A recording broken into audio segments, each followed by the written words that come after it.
War Eagle football is. I got my fans in the stands, my team on my back. Hard work. I put my city on the map. Dedication. With my school, but I know I can do better. Commitment. Yesterday and not one college. Endurance. College offer after all this hard work. Teamwork. Telling you a lie if I say Loyalty. so. How do I stay focused? Perseverance. Life, and do I have a fair chance when the world's so shite? See, we all pay a price. I got some things on my mind, but I need to regain my self-discipline. It's game time. Give all, leave nothing. Responsibility. I gotta choose. Clear eyes. Leadership. I can't lose. Fame. Belief. Training. Trust. Loyalty. Success. Victory.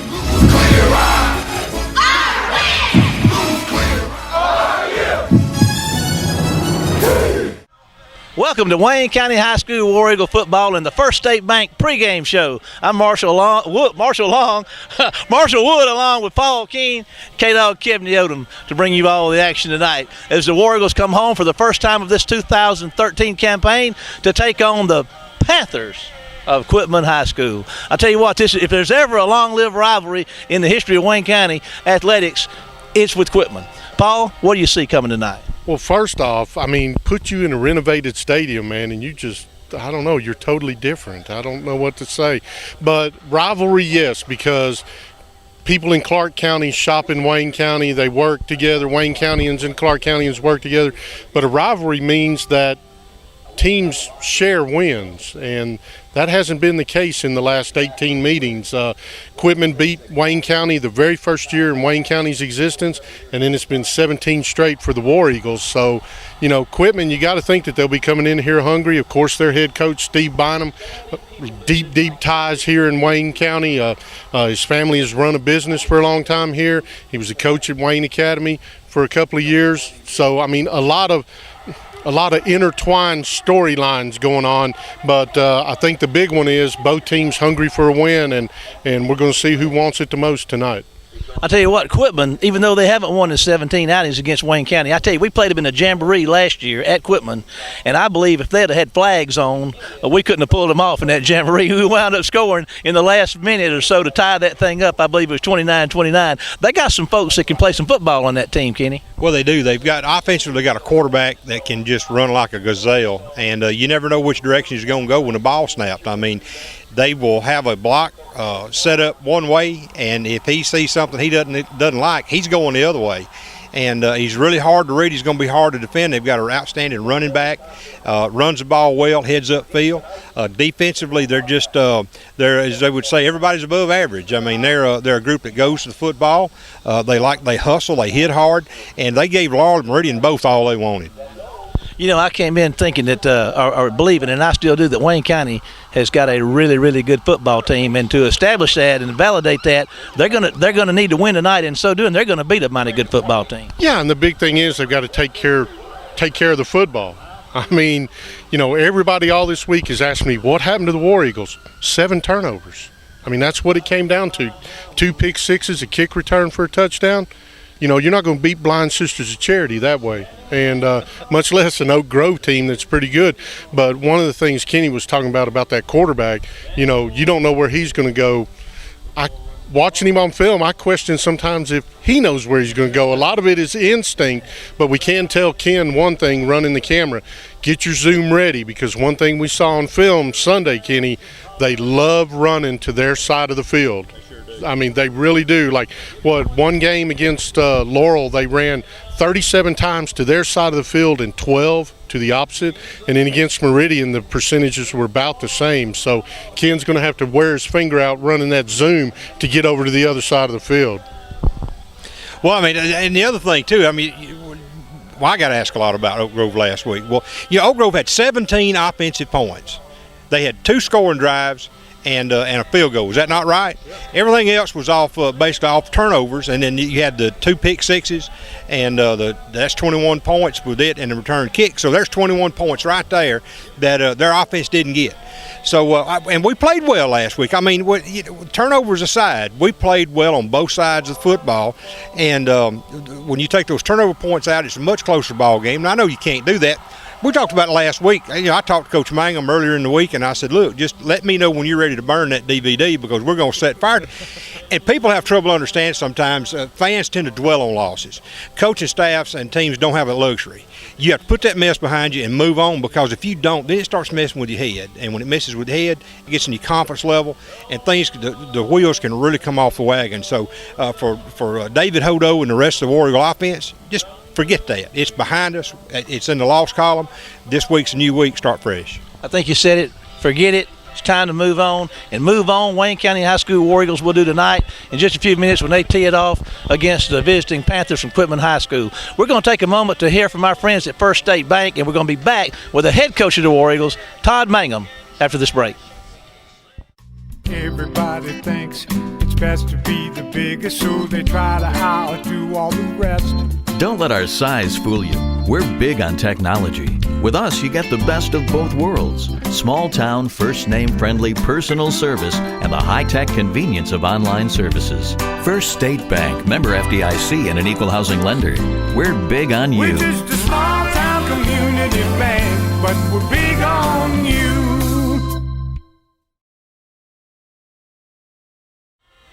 Welcome back to the First State Bank pregame show, and the head coach of the War Eagles, Coach Todd Mangum. Coach, we appreciate you taking a few minutes this customary to be with us and get to come home tonight. There's so much stuff going on. I got to begin by asking you, is this any kind of distraction at all? Because, gosh, it's the activity that's been going on up here the last week. It's been wild. About the last 48 hours, and I mean, there's still work going on right now. As we speak, so it's been a little bit, but hey, we got a football game at 7:00, so that's the main concern right now. Well, tell us a little bit about this game. We come in here, what did you tell your players at the beginning of the week as you start scheming for this thing and getting them ready? What did you tell them, you get past Oak Grove, now we move on to Quitman 1 week at a time. What did you tell them to get them ready for tonight? Well, I mean, we're playing Quitman, and, that's a rivalry for Wayne County, and that's about all we had to say, and then, of course, that, we want to win one game a week, and we want to start that tonight. They're 0-2, but they've lost to Meridian last week and then Laurel in week 1. So lost to 2 quality opponents. It's been close games also. So we just got to go out here and just do what we do. I like that. Do what we do. You introduced that. That's the first I'd ever heard that last week, and I like it. So tonight on offense, we're going to do what we're going to do, and what's that going to be? Well, number one, we want to take care of the football. We can't turn the ball over 7 times. So we want to take care of the football, and just want to be consistent in everything we do. Keep the chains moving.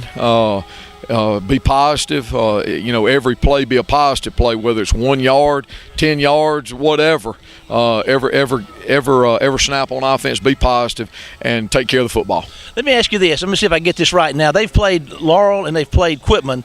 Now, when they played Laurel, they were very balanced with the pass and with the running, about 140 yards pass and about 140 yards rushing. When they played Meridian took the passing game away from them. What do you think they're going to want to try to do offensively against your defense tonight? Well, they want to try to come in here and run the football. That's that's something that they've prided themselves in, is being able to run the football, and that's what they'll come in here and try to do. And they're going to throw the ball, but they want to be primarily a run football team, control the ball, control the clock. Okay. Well, Coach, we appreciate it. We wish you luck tonight. We're going to take a break, and we'll be back with your captains and your starting lineups after this word from First State Bank.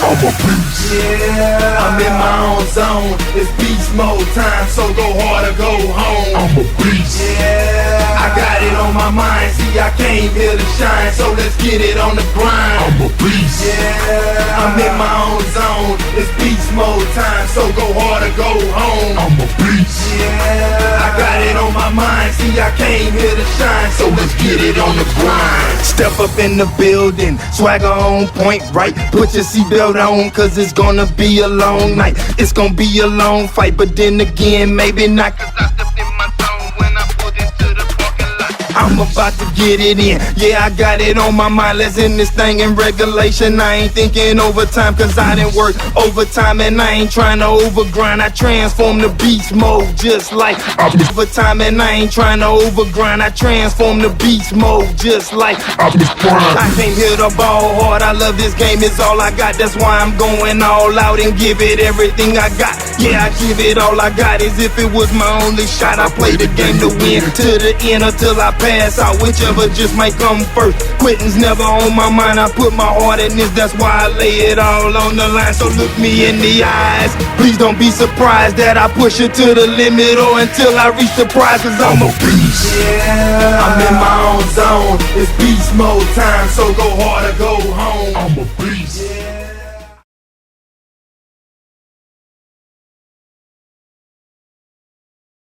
When you sit down at Pop's Seafood and Steakhouse, they bring out the homemade coleslaw, hush puppies, and the family recipe cheese sauce for dipping. Everybody already knows that Pop's has the best all-you-can-eat catfish. But have you tried the blackened or regular ribeye? Ooh, there's nothing like it. Come on Saturday, watch college football, eat lunch, or grab an appetizer. Oh yeah, and don't forget to book Pop's for your private parties. Come join us at Pops. And bring your family too.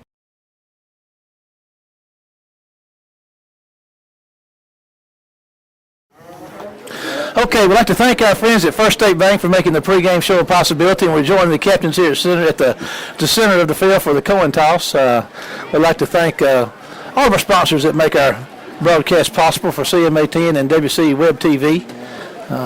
We're breaking into new digs tonight here at Wayne County. We got I tell you, it's come down the wire. It's been amazing the amount of work that's gone on here in the past week, and they were even laying sod down there just a few minutes ago before the game. Kenny is. I think I heard the public address announcer announce for silence. Let's just see, but no, we're still going. Oh, okay. We'll see how this coin toss works out as we get our. You're excited, aren't you? Yeah, I'm excited. I love this stuff, Kenny. I know you do too. And football's big in Wayne County, and it's also big in Quitman. This is a big deal tonight. Our stands are continuing to fill. Folks waiting to the last minute to come in because they're now facing the sun when they come in here. Well, I think there was some confusion on how to actually get in. Well, you do need a GPS to navigate around here.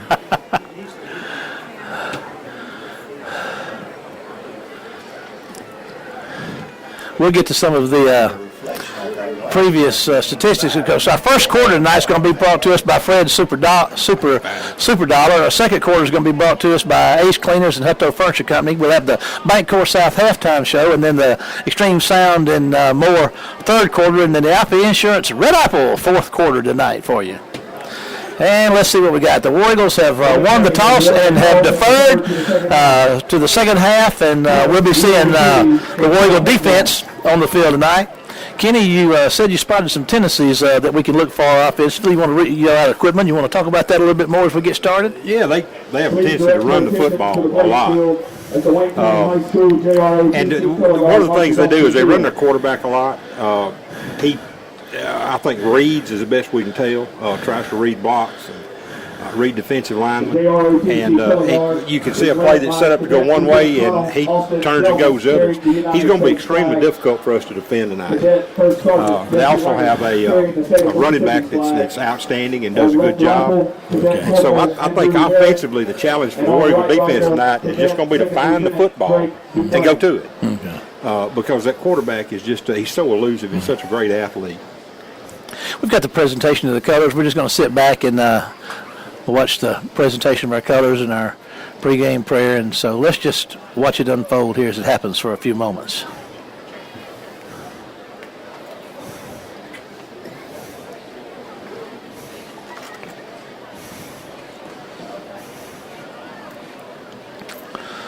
We ask that everyone please stand and remove all hats, as tonight's moment of reflection will be led by Junior Class President of Wayne County High School, Taylor Hathaway.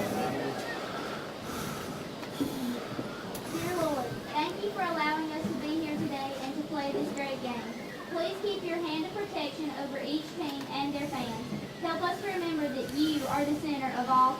In Jesus' name, amen. Yeah. Please remain standing and place your hands proudly over your heart as we honor America and the men and women of the armed forces serving throughout the world and all the men and women in uniform, as Amy Pruitt leads us in the singing of our national anthem.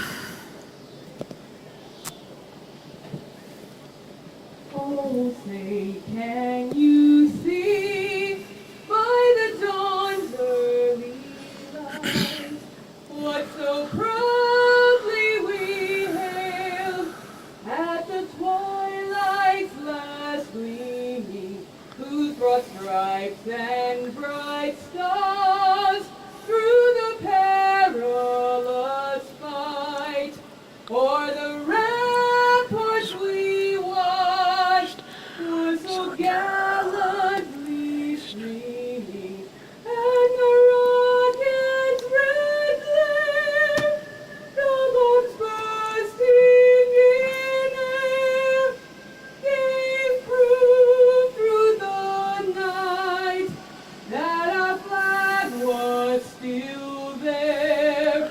Oh, say does that star-spangled banner yet wave o'er the land of the free and the home of the brave? Kenny, I got to tell you something. We had Taylor Hathorn lead us in a prayer before the game, and Amy Pruitt singing the national anthem. And prayer and the national anthem before a football game, that's as American as mom, hot dogs, and apple pie. Well, it used to be the law before some of the knuckleheads started trying to take charge. But you know, that's it is something that's a tradition all across the country. So many schools have stopped it. There's a group in Wisconsin who's threatened so many. They usually pick on the smaller school districts and smaller towns. But you know, folks just need to stand up and say no. Mm-hmm. And it is constitutional. It always has been constitutional, and folks just need to say no. Yeah. Tonight is DeMarcus Henderson night here at Wayne County High School. DeMarcus is one of our favorite sons. He was a quarterback here and took us to a state championship, I believe, in 2010. It's his night here tonight, and he's playing baseball at Mississippi State currently. Marcus is a great young man, and when he was home here a couple of weeks ago, I've been trying to get him to corner him up so we could go eat lunch, you know, and so I talk about the World Series, what it was like. I want to hear him talk about all the semifinals and stuff, and then actually going to Omaha and playing there. And the Thursday I was trying to get up with him, I never could get him to respond, and I thought, well, maybe something happened to his phone. As it turned out, he had an all-day church function, and he was tied up in church all day that day. He got back up with me that afternoon. But there's not many young men that his age in this day and time that when they have time off, and you know they played well on into the summer into June, there's just not many young men like him that'll commit time to church, and that speaks very highly not only of him but of his family. Yeah, he's a fine young man. I tell you what, he brought a lot of excitement here at Wayne County High School, and he's doing it at Mississippi State on the baseball currently, and he makes us proud. So we celebrate with him tonight, and hopefully we can have him up here for an interview for the Bancorp South halftime show. We'll look forward to that. Quitman is gathered up in the end zone waiting for the kickoff, and Wayne County's Warriors are making their way to the field. I'll tell you, those numbers are going to be hard to read. They're gold numbers on white uniforms with just a small blue outline, and they are going to be extremely difficult to read. Well, Kenny, I have trouble reading the numbers on the football field with marking the yard line, so... You're facing the wrong direction, by the way. Turn this way, and maybe that'll help. I'm going the wrong way. That's the back side of the press box. Okay. But yeah, it's different up here on this side of the field. We hadn't been over here in a number of years. It really is. This brings a little old school view. Of course, we never were this high up. Laurel, Kenny, I'm looking at some stats on them. They ran the ball on Meridian last week. When they played Meridian, they averaged 6.5 yards a carry against Meridian. I'm tell you what, Meridian usually puts a pretty doggone good defense on the field. Well, they do, and too, Meridian's a very aggressive football team, and Quitman just answered their aggressiveness with being aggressive themselves. And again, their defense plays hard. They run to the football, and they're a balanced football team. And a lot of what they had last year when they made that run to the South State Championship, a lot of those guys are back. So they've got a pretty veteran team. Yeah, let's not lose sight of that fact. They ran through 4A like a house of fire until they met Johnny Ainsworth's bunch in the South State Championship game in a barn burner. And, of course, Greene County beat them out and made their way on up to Jackson. But Quitman sure had a say in it. We're getting ready to kick this thing off tonight. And it's big times here. Now, Wayne County last week playing defense gave up 16 first downs to Oak Grove. They gave up 4.24 yards a rush against Oak Grove. They held McCarty to 52% passing completion. Our leading tacklers last week were Tremont Lofton with 9, Tendrick Parker with 7, Jamal Poe with 7, Keyshawn Cooley with 5, DeCarlos Walker with 5, and Quindarius Bivens and Benito Jones, a couple of big sophomore defensive linemen, had 4 apiece. Tyler Hopkins, another sophomore linebacker, had 4. So we're going to get to see those guys kicking off. And I'll tell you a guy I was really impressed with last week was number 44. It was another sophomore, Denzel Bonner. I tell you what, he played, I thought, extremely well last week and did a really good job considering the fact that he's so young. I really think we got a good defense, and we're going to find out tonight because Quitman's going to take them to the limits. And here we go, getting ready to kick it away.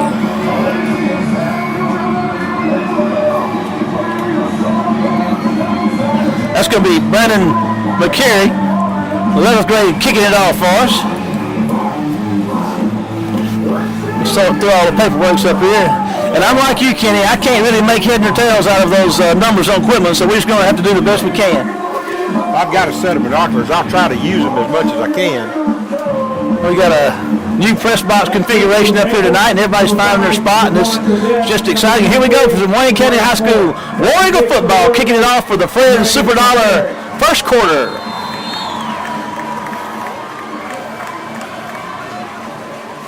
And here we go. He's going to kick one, going to put it on the ground. It's going to be bouncing and going crazy. It's scooped up nicely, and he's going to be tackled at about the 32-yard line. So the Panthers put it in play at their own 32.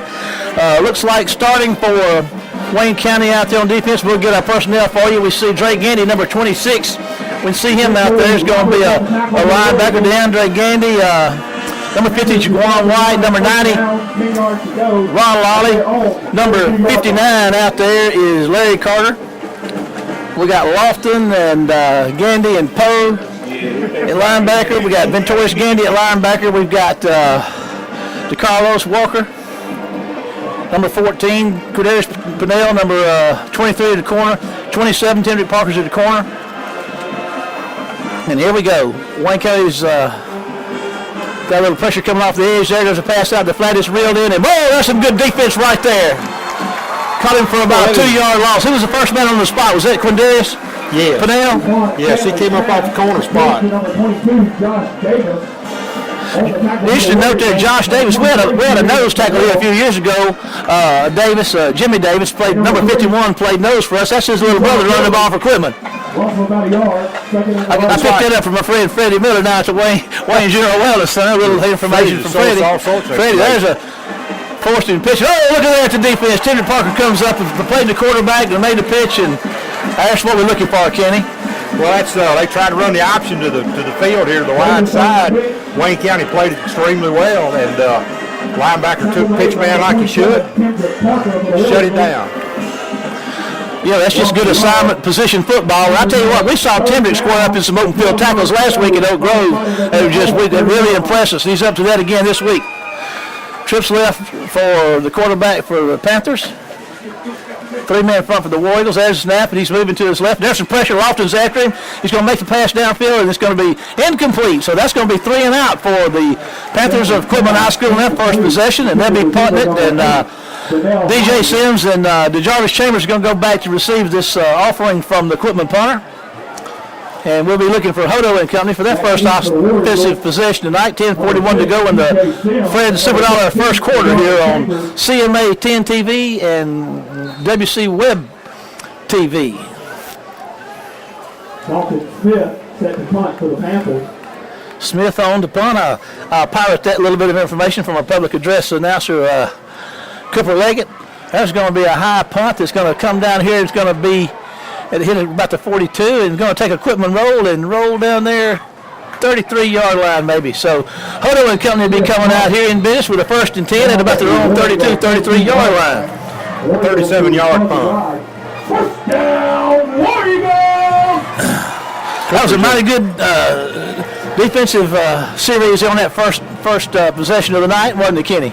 Well, it was, and Wayne County, they've got to shut that running game. If you get Quitman where they're having to throw the football, it's not what they like doing. You're going to have to shut that running game down, to have an opportunity to hold the offense in check.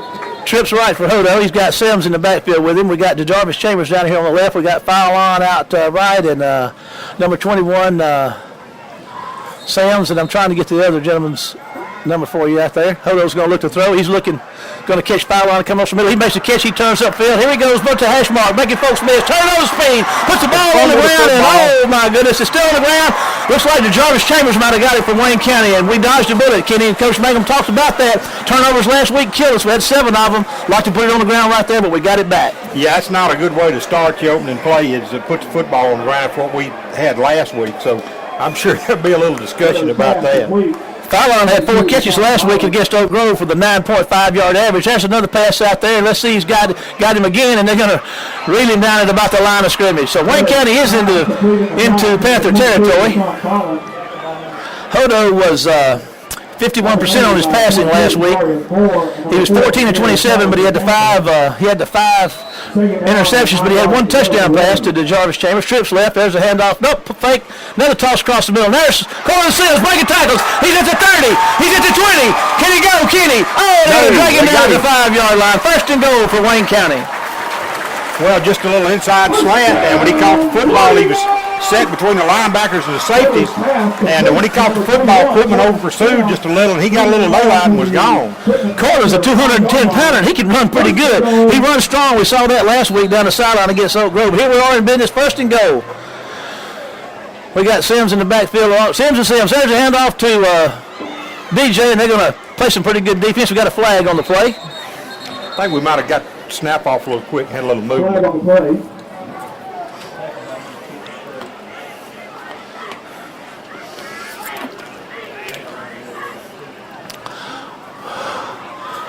And you're right, Kenny. Legal procedure is to call against the War Eagles. Back him up 5. Fast Freddie Jordan, number 5, is checking in. Driggs Harris, number 85, is checking out. That gives you a 1st and goal from the 10, so it's going to change up your play calling just a little.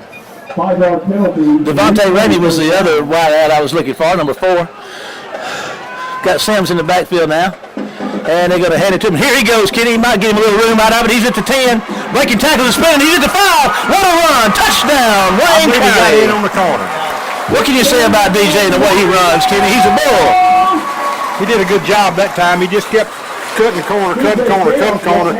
They found a little seam and shot up the sideline and just got in just inside the pylon. 10-yard touchdown carry for Sam. Palmer on the snap from McCarty, and Reggie Stewart is on for the hold.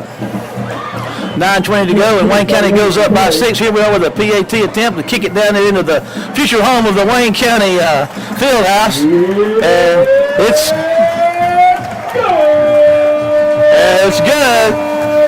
7-0, 9:20 to go here in the Fred Superdollar first quarter.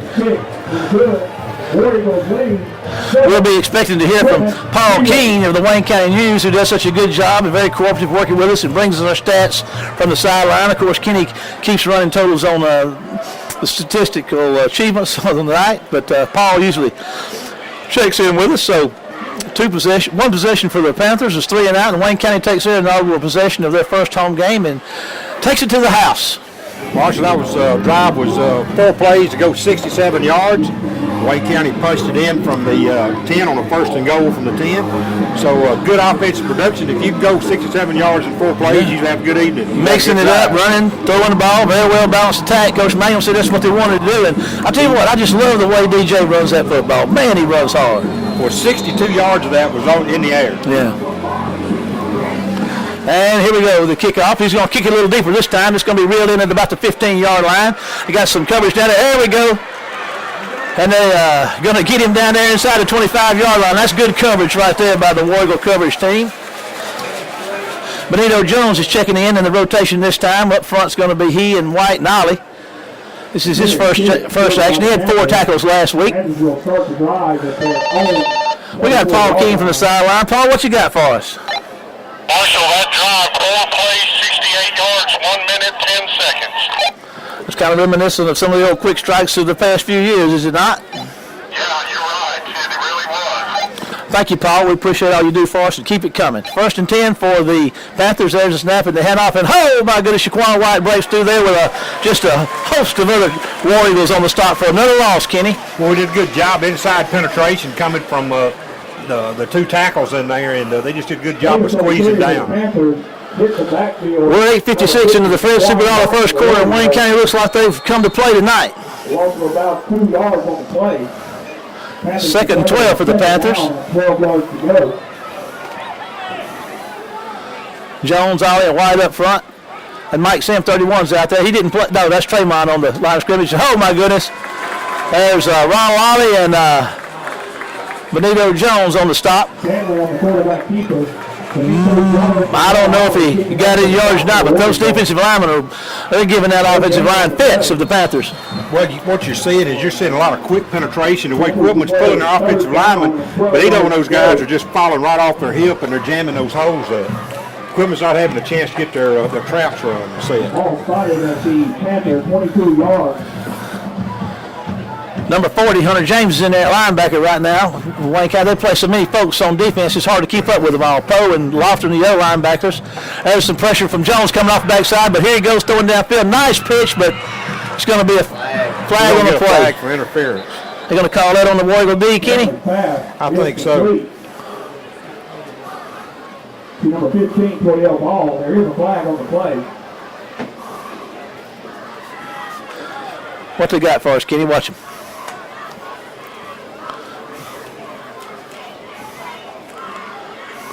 I'm still waiting on the man to turn.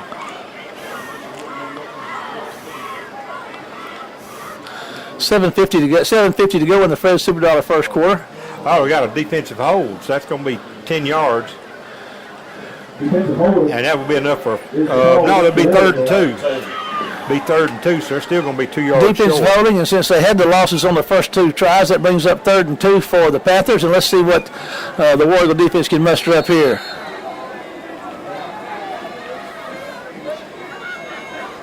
Oh, well, let's see here. Well, Quitman went first, so they're going to lose 5 yards. I don't know. Look like Ollie got a good start there, but let's just see what happens. They're going to call that against the Panthers. We'll take that, and not to be biased, but we'll take that.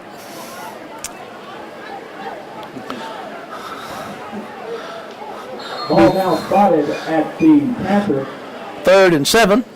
27 yards from the Panther 27. 7:50 to go in the Fred Superdollar first quarter. They've got a. He's going to try to get a quick pass off. Good coverage, nothing there, and he's going to have to buy him some time. And there comes Ollie after him with some pressure. And that quarterback can run, Kenny. Like you said, he's still looking downfield. And he's going to fire one and got a man wide. He was behind coverage. He had so much. He bought himself so much time back there, and the receiver got himself open, and he just couldn't quite make the. I think we're going to have an offensive holding. A holding or a legal man downfield with all that carrying on going on. You never. Number 22, Josh Davis. Illegal procedure, illegal shift. I'm not sure. There is a flag on the play. I tell you, Ron Lawley was giving him a go for his money back there, but that's just a little too much speed for Wally. Ron allow a youngster to get moving in that's one direction. 317 pounds. It's hard to turn that now. He needs a big rudder to do that. It's like a barge coming down the Tom Higby. Like trying to turn an aircraft carrier. Well, DeJarvis, Chambers, and DJ Sims back to receive the punt.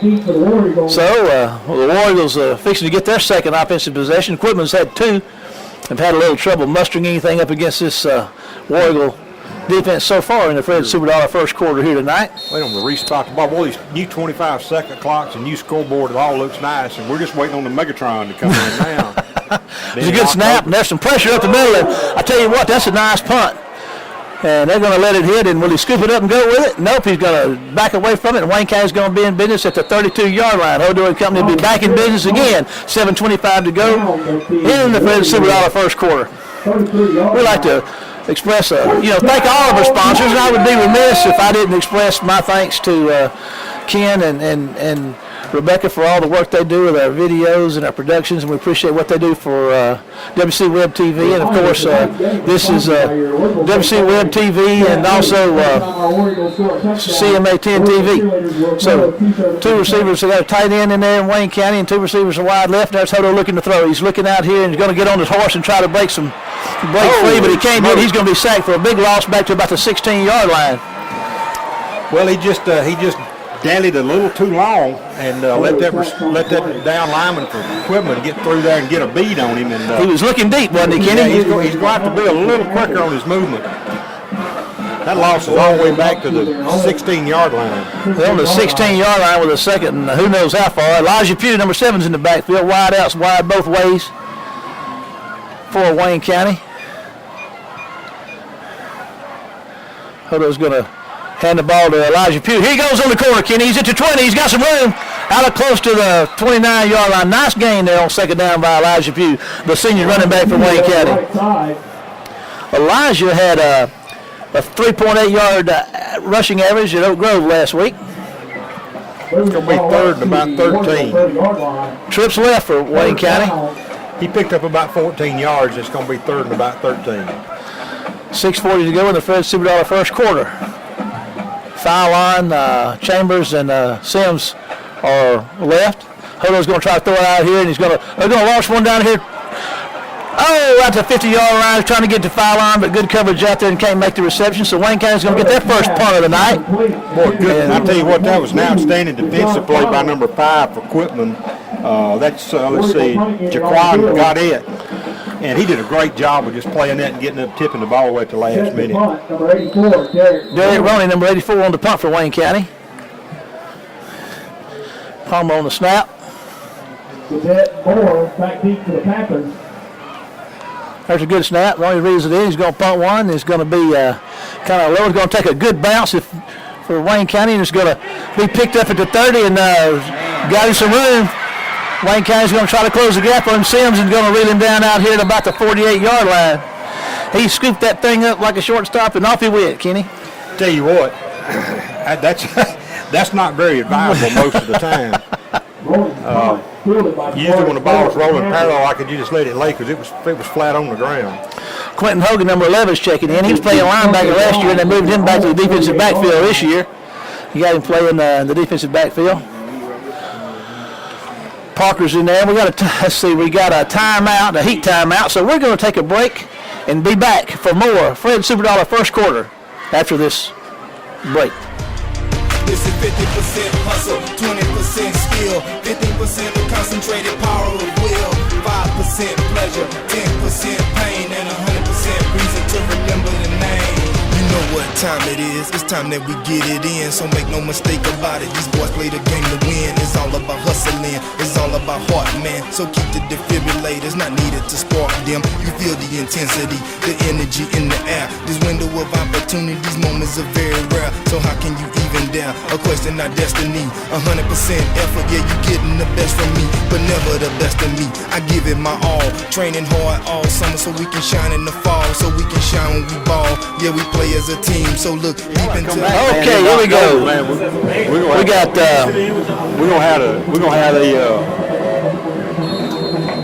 we're gonna pass the jump ball. I'm gonna say we got 52 out there. Terrell out there on the defensive line right now. We'll just have to wait and see. There's a flag. Yeah, that is 52 out there. He is a senior. Illegal procedure. We got a procedure call against the Panthers. Kenny going to back him up 5. Illegal procedure against the Panthers. Just a 5-yard penalty. Replay. First down. We've got 31. Michael Sims, a 236-pound defensive lineman out there. You didn't get to play. Didn't see him playing last week, but he's out there tonight. Poe and Gandy and Lofton are your linebackers. Carter, Sims, and Terrell are up front.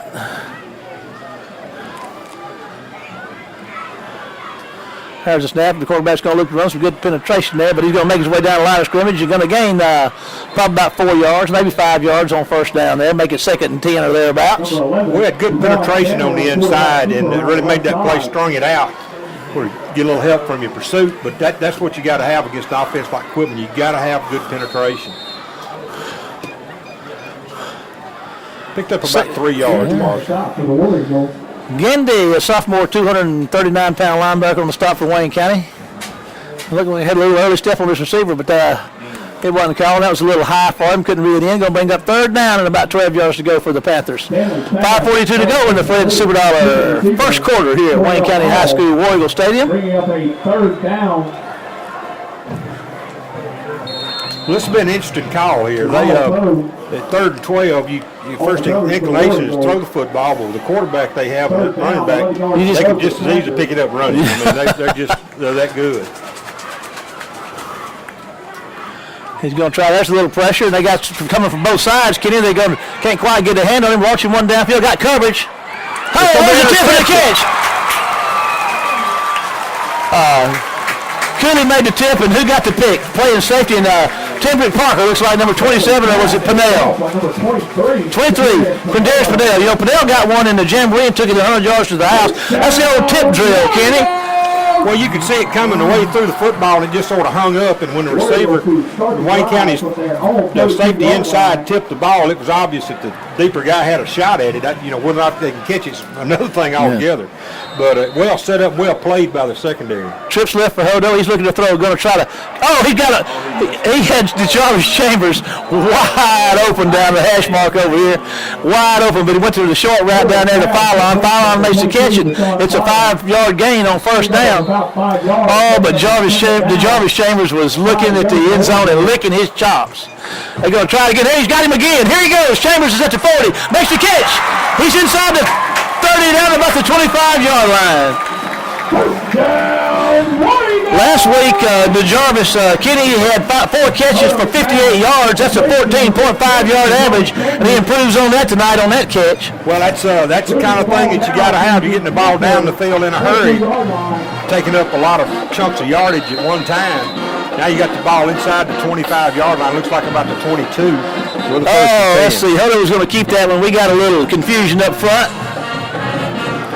4:56 to go in the Fred Super Dollar first quarter. Wayne County's going to be looking at a 1st and 15. And looking to go up by a score of 14-0 if they can get this thing in the end zone down here. They're in scoring position. Ramey and Sims right, Chambers and Fylon left. DJ's in the backfield with Hodo. He's looking to throw. He's got Chambers again. Also got his slot wide open. Oh my goodness, it is tipped and caught. And things are going Wayne County's way. Complete. I cannot believe. He tried to get it. He went through the hands of Sims, and Ramey made the catch. First down and goal for Wayne County. Things are going Wayne County's way so far tonight. You can't buy that sort of advertising. There's a handoff to DJ, and they're going to rack him up at the line of scrimmage.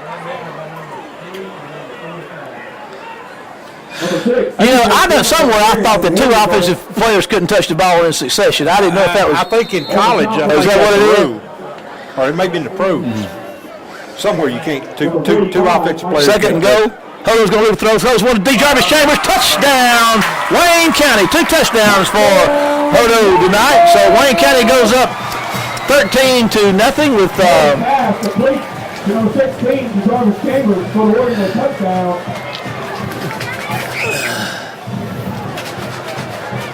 Lance Palmer's going to snap it. And Brandon McCarty's going to kick it, and Reggie Stewart's going to hold it. So let's see. There's a snap. It's good. It's up, and it looks like it's going to be good. So Wayne County goes up 14-0 over the visiting Panthers with 4:07 to go in the Fred's Super Dollar first quarter. We're going to take a quick break to hear from some of our sponsors, and we'll be back. Every time the War Eagles score a touchdown, War Eagle cheerleaders will throw. Got a Superman spirit with a 9-leaf fight. Got my eyes on the prize, I ain't worried about the hype. See, I came here for war, so let's get this thing poppin'. I'ma finish what I started, cause quitting's not an option. Got a Superman spirit, a 9-leaf fight. Got my eyes on the prize, I ain't worried about the hype. See, I came here for war, so let's get this thing poppin'. I'ma finish what I started, cause quitting's not an option. I've been criticized and doubted, they talk like I ain't bout it. I'm a volcano ready to erupt. Plays for 68 yards. Okay, here we are back up. Kenny says 5 plays, 68 yards, touchdown, Hodo to Chambers, and I'm sure we'll be hearing from our friend Paul Keene on the sideline in just a minute. Well, I can stand to be correct. That's no problem. The Reverend Keene is never wrong. And there we have it, as called him up, we have summons the old wise one from the sidelines. Paul, what you got for us? That drive, 5 plays, 68 yards, a minute 23. So far, Quitman on 3 offensive series have a total of -1 yards. We get you some breaks, Paul, but I tell you what, we'll take them. We could use them after last week. Thank you very much, and keep them coming. -1 on 3 possessions, according to the machine from the sidelines, Kenny. Yeah, they mishandled the kick there and knocked it out of bounds over 20. Benito Jones, Ron Lowry, Squan wide up front. There's James, Poe, Hopkins. And there's number 44 out there, old Denzel, showing up, Kenny. We'll keep our eyes on him. Youngster's exciting to watch. He is, for a sophomore, he plays well.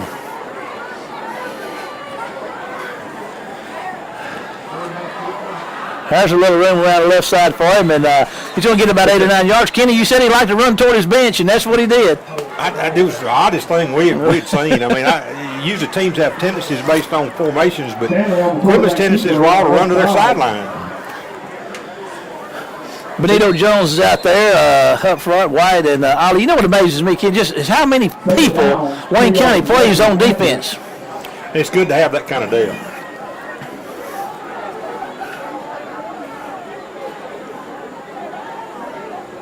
There's a snap, the handoff up the middle, and he's they're going to stop him. I tell you what, it looked like he was going to hit that first down. Mark had a good head of steam, and all of a sudden, bam, he ran into a wall. I tell you what, he got an awfully good spot because the spot he got was where the Warrior was in front of him. So yeah, I think they spotted where they thought he was going, like I thought he was going. He actually got hit right at the 29-yard line, but as they say, it is what it is. That's their first, I would say, earned first down, if that's the appropriate term. They got one on the penalty earlier, but they got that one on the ground. So with 3:09 to go, 14-0, Wayne County over the Panthers. Quitman gets them a first down at their own 30-yard line. Sophomore Hunter James on the stop for the War Eagles on that play. 190-pound sophomore. Timeout call. We got us a timeout, so we're going to take a timeout and see what's going on in War Eagle land. So we'll be back after this break.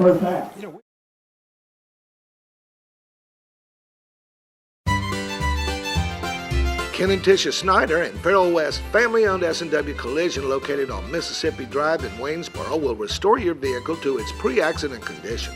Let us take care of the details. We specialize in auto body collision repair. S&W will handle your insurance claims for you. We make sure only quality parts and paint are used to restore your vehicle. An accident can wreck your car. Don't let it wreck your life. Come see the best. Come see Ken or Farrell at S&W Collision. Okay, here we go. 2:56 to go in the Fred Super Dollar first quarter. Wayne County up 14-0. Quitman with a 1st and 10 at their own 30-yard line. Safeties back here is Hogan and Keyshawn Cooley, number 11, number 3.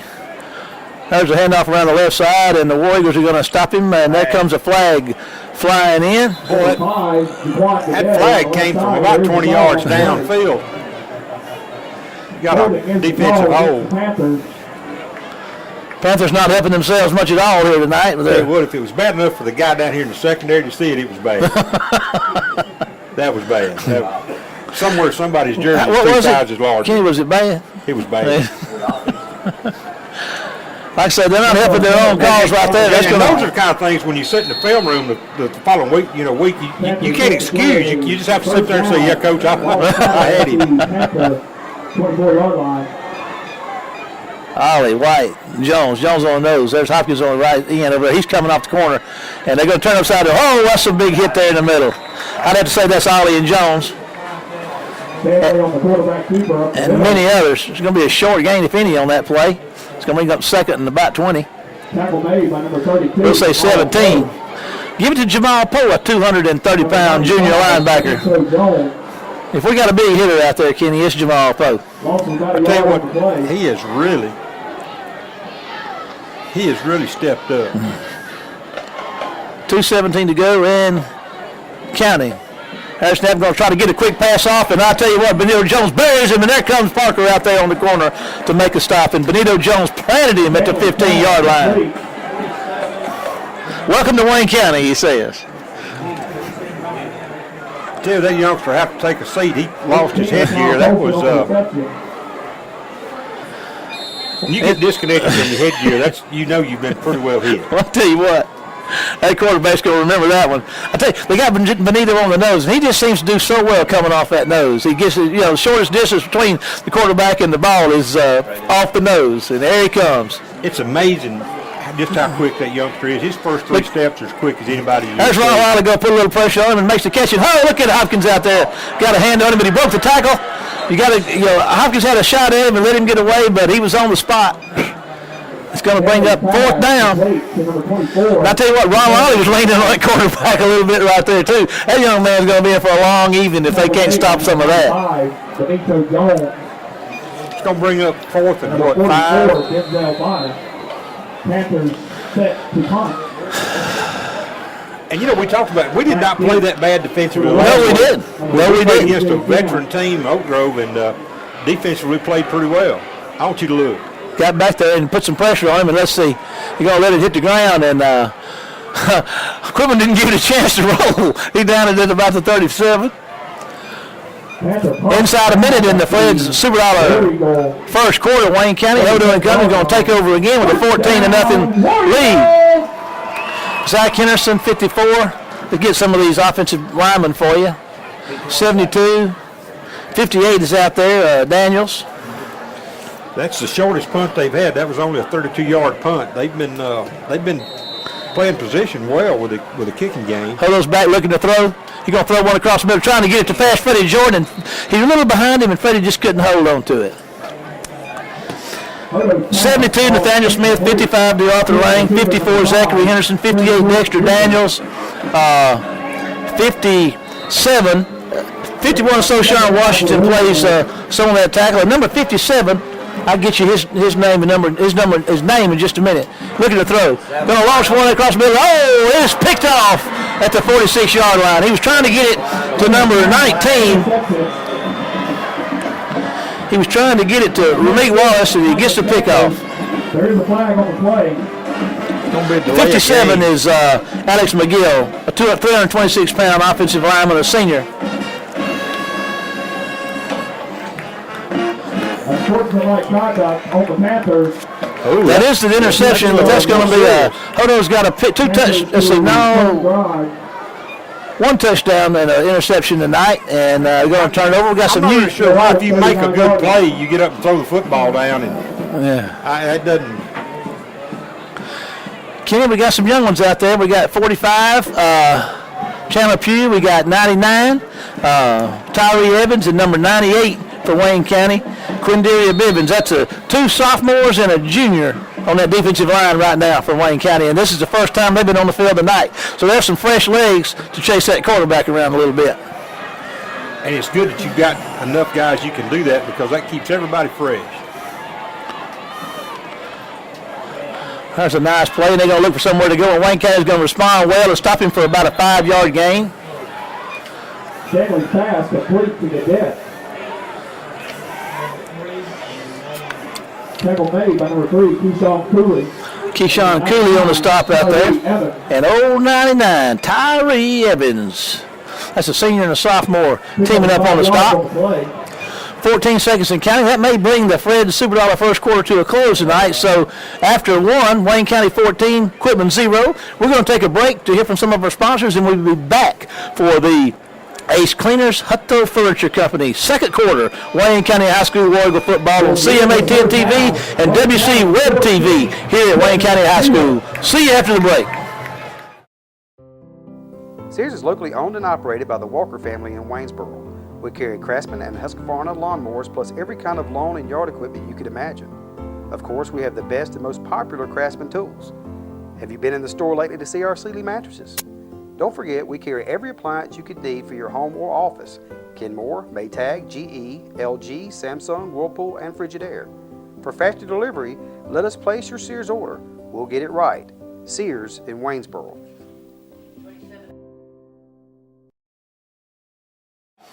Welcome back now for the second quarter, and we have the Ace Cleaners Hutto Furniture Company, second quarter of Wayne County High School War Eagle football on WC Web TV and CMA 10 TV. You still excited, aren't you? I sure am. Can you tell?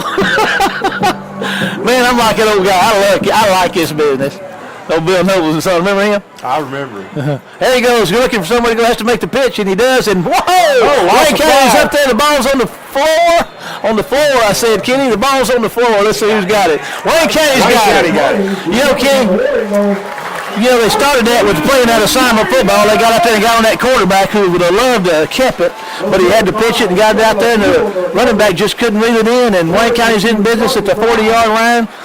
One more time. Well, you got to give credit to the quarterback on that side. That corner came up when he saw a run. He took off and made a beeline for the line of scrimmage and hustled up there and made an outstanding play. Who made that recovery? Could you tell? The corner on that side, corner? I thought. Chandler Pugh, we got public address announcer Cooper Leggett helping us out down there with our spotting and giving Chandler Pugh the recovery. Number 45 for Wayne County, the sophomore defensive lineman. And that looked like a jailbreak there. yeah, now Wayne County's backing up a little bit. They lose about 7 yards. 7 loses 7. 7 loses 7. Here we go. Second down and 17 to go. Odo with Elijah Pugh in the backfield. 2 receivers. 3 trips left for Odo. He's looking to throw. He's looking for Chambers who's holding him. He's going to get it down there. Can he reel it in? Yes, he makes the catch. And he's out of bounds inside the 15-yard line. What a throw. Looks like they were holding him, Kenny, but he fought off the coverage. I mean, in the coverage they had man coverage on DeJarvis. That's not a good, you don't need the coverage of DeJarvis man on man. You just can't run man coverage on him. You better have somebody give you some help. That puts the ball out of bounds at around the, 14? Yeah, and Jarvis having a big night. There's a handoff to Pugh up the middle. He's going to fight hard and get a couple, maybe. We'll see. It's hard to tell from this angle. Wayne County is definitely in scoring position. I got to get up, move around a little bit in this new press box up here at Wayne County High School. Zach Parker, number 53, Reginald Hamilton, also on the tackle for the Panthers. And we're looking at second down and 8 to go. 10:53 to go in the second quarter here.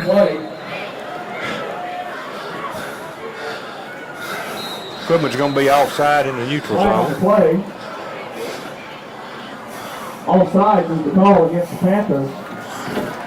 That'll make it a little easier. Kenny, again, I tell you, how do you do it week after week, Kenny? You're always on the ball. You're making those calls. How do you do that week after week? How do you do it? Too much time in the film room on Sunday watching this stuff. Okay, now 10:45 to go in the second quarter. Here we go. War Eagles in Michigan hand the ball up, and my goodness, Kenny, what can you say about that? Talk about a jailbreak. There you go again. Hughes, the ball carrier, hit the backfield. They're just not giving Elijah much room to run at all. It's going to put the ball back around the 9-yard line, it looks like. 10:26 to go in the Ace Cleaners Hutto Furniture Company second quarter. War Eagles trying to get some points on the board down here in deep. They're not running the ball with a whole lot of success, but they've thrown the ball pretty well so far here tonight. Well, Quitman's blitzed our linebacker some, and that time we just didn't pick up the linebacker blitz. Going to throw one out here and going to throw the ball down here to Jarvis Chase. I want to tell you, that's a catch, Kenny. That's a catch. He caught one before that under pressure, but the jersey being stretched, he went down there and scooped it up. How do you like that? How he got his hands under that football, I don't know. But the only place it could have been caught was there, and he caught it. You know what I forgot to say? Touchdown, Wayne. That's a 9-yard touchdown pass. But carrying on out of the hole is Stewart, and the snapper. Palmer, and the kick is up, and look at here, Kenny. We're going to have some nets up there the next time we do. I'll tell you what. Those nets would be good to have. I was standing there. Cooper's calling in there like he sees it, buddy, I guarantee you. But I was down there trying to get me a hot dog before the game started, and they were kicking those balls in there, and I said, it's a good way to get knocked in the head. But the band boosters do a good job with the concession stand. We got a new concession stand opened up, and if you look down there, buddy, looks like business is booming tonight for the War Eagle concession stand.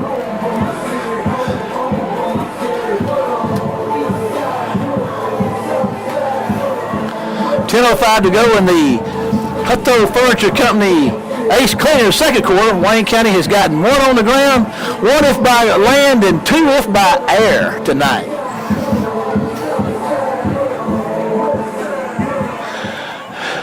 Carry, set, kick for the War Eagles.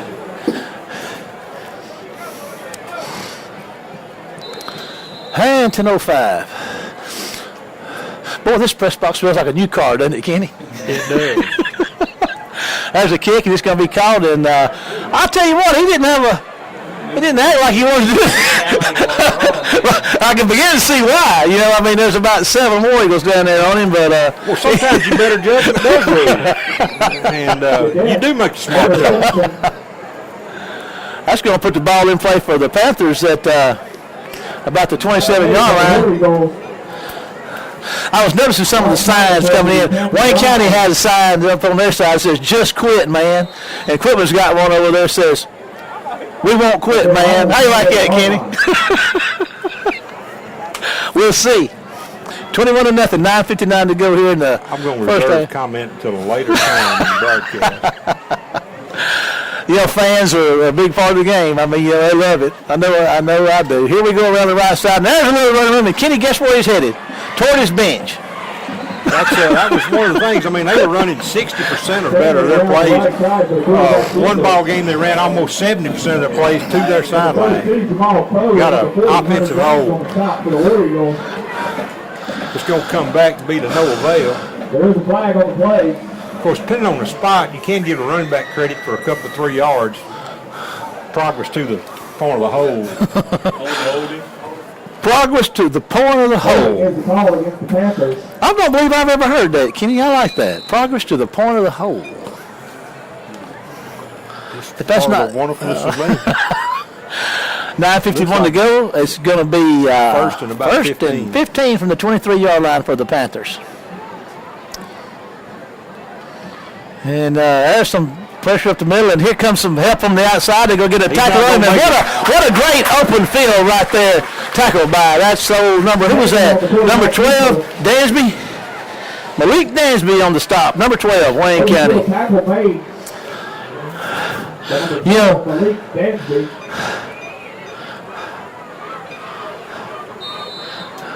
And you know that's the sort he of gave him a leg, but he couldn't take it away, I tell Kenny. you what, that is frustrating for an offense when you know, and we saw that last week with us, those turnovers. It just gets frustrating when you get all 4 wheels off the wagon and the spare comes out, and you tend to get frustrated, and right now Quitman's a little frustrated offensively. Well, let's hope this War Eagle defense can keep them frustrated.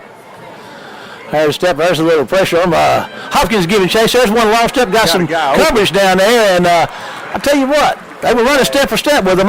This defensive backfield was a question coming in, and I'm going to tell you what, Kenny, they have played pretty well. They play hard. Yes, they do. If you have a group of kids that play hard, there's a lot you can do with them. Yeah. Because when they play hard, you're not having to coach them up all the time. Yeah, they play hard, and they are right there running step for step with those guys. And I tell you what, they had some good wide out Snow Grove last week, and they ran step for step with those guys too. Oh, our coverage was good last week. Yes, it was. It was very good last week. 8:55 to go in the Hutto Furniture Company.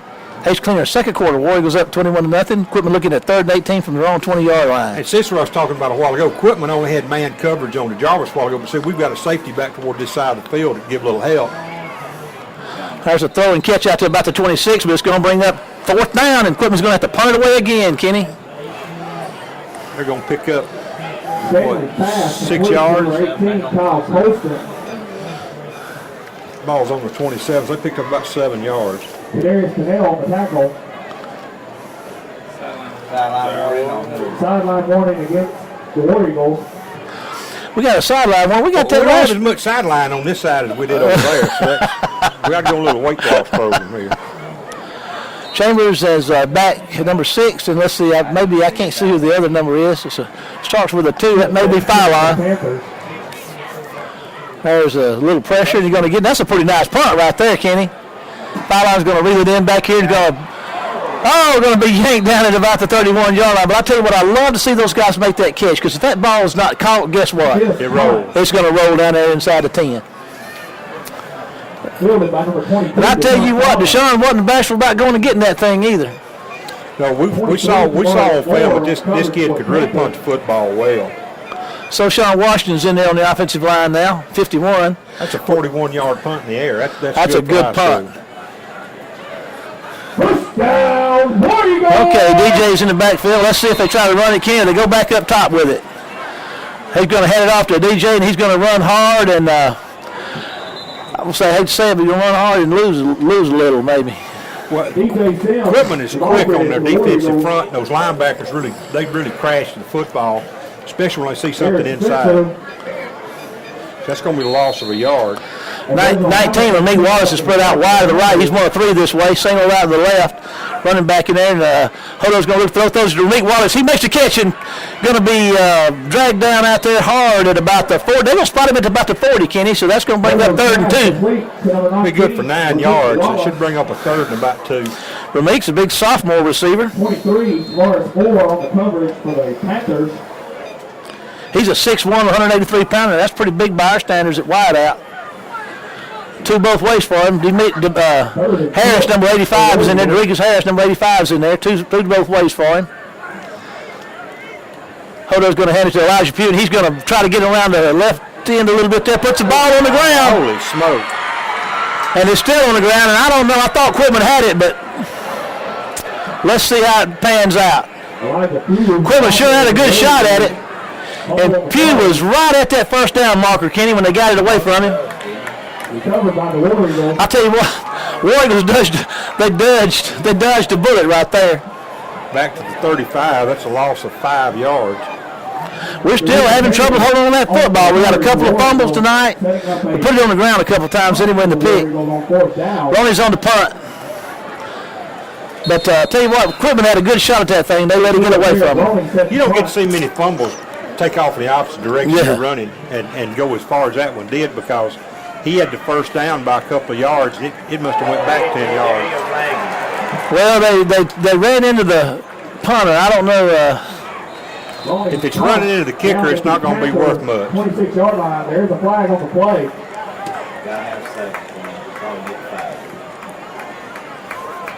Running into Still the 4th down against the Panthers. I tell you what, you're really almost tempted not to kick it again. That's a pretty good punt. Yeah, I don't know if it's worth lining back up and doing it again. I think the judgment here is the ball's on the 27-yard line. I'd just let the punt go. Yeah, I heard an old school. I don't remember who said it. Some old school NFL coach said he would never throw the ball because there's 3 things can happen. 2 of them was bad. That's right. Well, that's kind of like punting in high school. There ain't a whole lot can happen. Most of them to me, when you got to snap it and you got to get it off and you got to cover it, that's hard to do. Well, that's 38-yard punt. I mean, that's a good punt by high school standards. Yeah. You take that punt and go. 6:35 to go in the Hutto Furniture Company.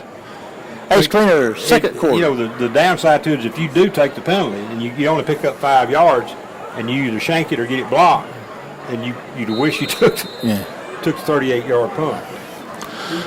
6:35 to go. Here we go. Wayne County's back on defense.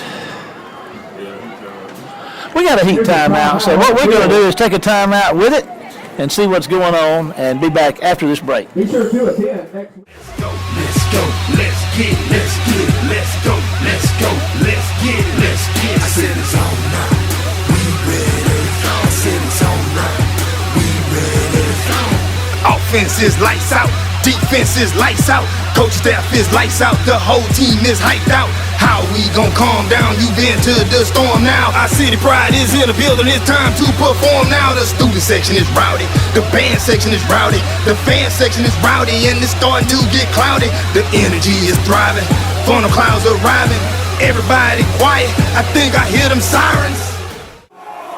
Okay, here we go. Back up. Is this live or delayed? Delayed live. Well, it's Delayed. live now. It'll be dead next week.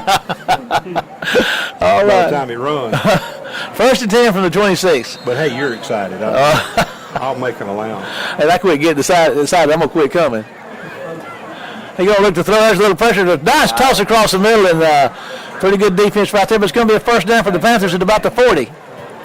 And he did a good job. They just found there's a seam in the middle. Wayne County's safeties are playing a little deep. Linebackers are close to the line of scrimmage. You've got a natural area in there that's open. And quarterback for Quitman did a really good job of finding that place and getting the ball in there without getting anybody killed. Yeah, Ventorius Gandy was coming off the edge there and put a little pressure on him, but he got rid of it quick enough to get it away, and that's a first down for the Panthers with 6:16 to go and counting in the first half here. 13 yards and their second first down. He's going to look to throw, and there's another pass out. Parker goes up to try to get a hand on it. There was Parker out there, and also Keyshawn Cooley in coverage.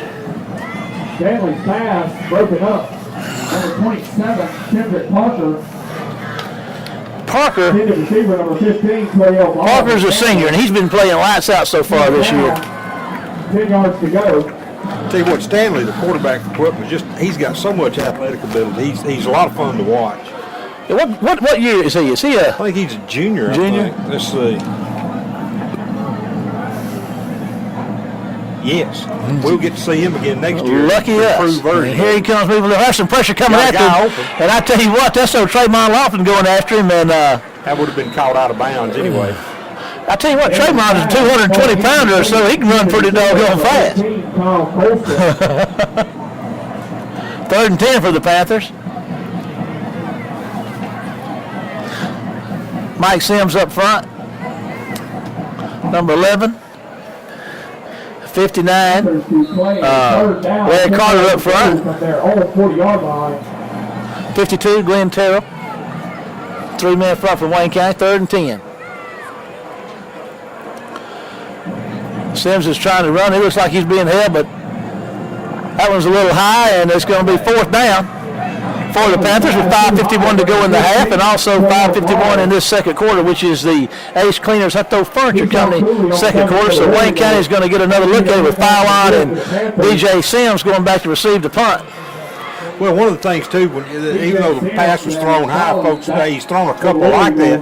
But if you watch, you have to notice that there's a lot of blue shirts between him and his receiver. So he's trying to get the ball over the heads of those guys, and that's why some of his throws are running a little high. That's a nice punt, Kenny. Let's see. DJ's going to try to reel it in about the. No, he's going to let it hit. That's what, hurry now. It's going to die at about the 3. That's what I don't like about letting that thing hit the ground. Wayne County's looking at 97 yards to go here. And 5:39 to go. Backed up. Well, if you get backed up like this and turn it over, Kenny, you just basically really putting yourself in danger against a point. It's a 58-yard punt. And a 58-yard punt will bury you just about any time. Well, we gave him. Yeah, I'm not being critical. I couldn't catch one of those things if I had to. But you give him 20 yards. But you gotta make sure you keep the ball in front of you. Yeah. And the thing is you're limited in what you can do down there. Now, every once in a while, you'll see a big play come out of the end zone, and it's rare. But Holdo's going to launch one down, try to get it to Jarvis. He's going to throw the back shoulder, and Jarvis makes the catch. And here he goes, making moves at the 30. He's still fighting for yards, gets out to the 40. That's the old back shoulder throw there. I'll tell you what, he made a couple of moves out there that gained an extra, I'd say 12 yards, just in using his feet and his head. Yeah, I don't know if that was intentionally thrown to that spot, but if it was, that's 38 yards. 38 yards to get you out of a hole. Holdo's going to throw one out here in the flat. Here he goes. There's a nice move, but they're going to cover him up. Fallon's fighting hard for about 3 or 4 yards out there. Holdo's pass complete to 22.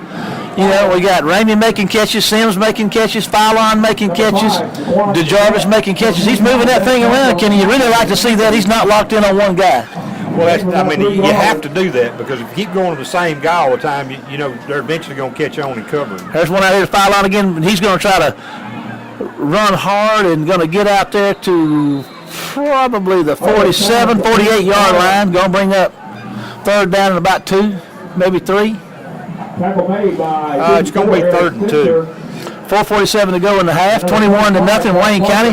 Wayne County's moved the ball from their own 3-yard line. They're out to the 47 now, 48-yard line. The strange thing is, we had more luck running the football against Oak Grove last week than we've had against Quitman. Yes, we have. That's an interesting observation. Against of course, now Quitman's defense is a good defense, no doubt. They've got 5 guys on the line of scrimmage now. They got a linebacker walked up looking for something inside. DJ's going to run hard and get that first down, Kenny. That's an interesting observation. You're right. They run, we ran the ball, to this point of the game, we ran the ball a lot better on OG than we did these guys, for sure. Well, the thing is, if you want to control a football game, you've got to do that running the football. Yes. You may set a fast-paced throwing, but to control it, you're going to have to run it.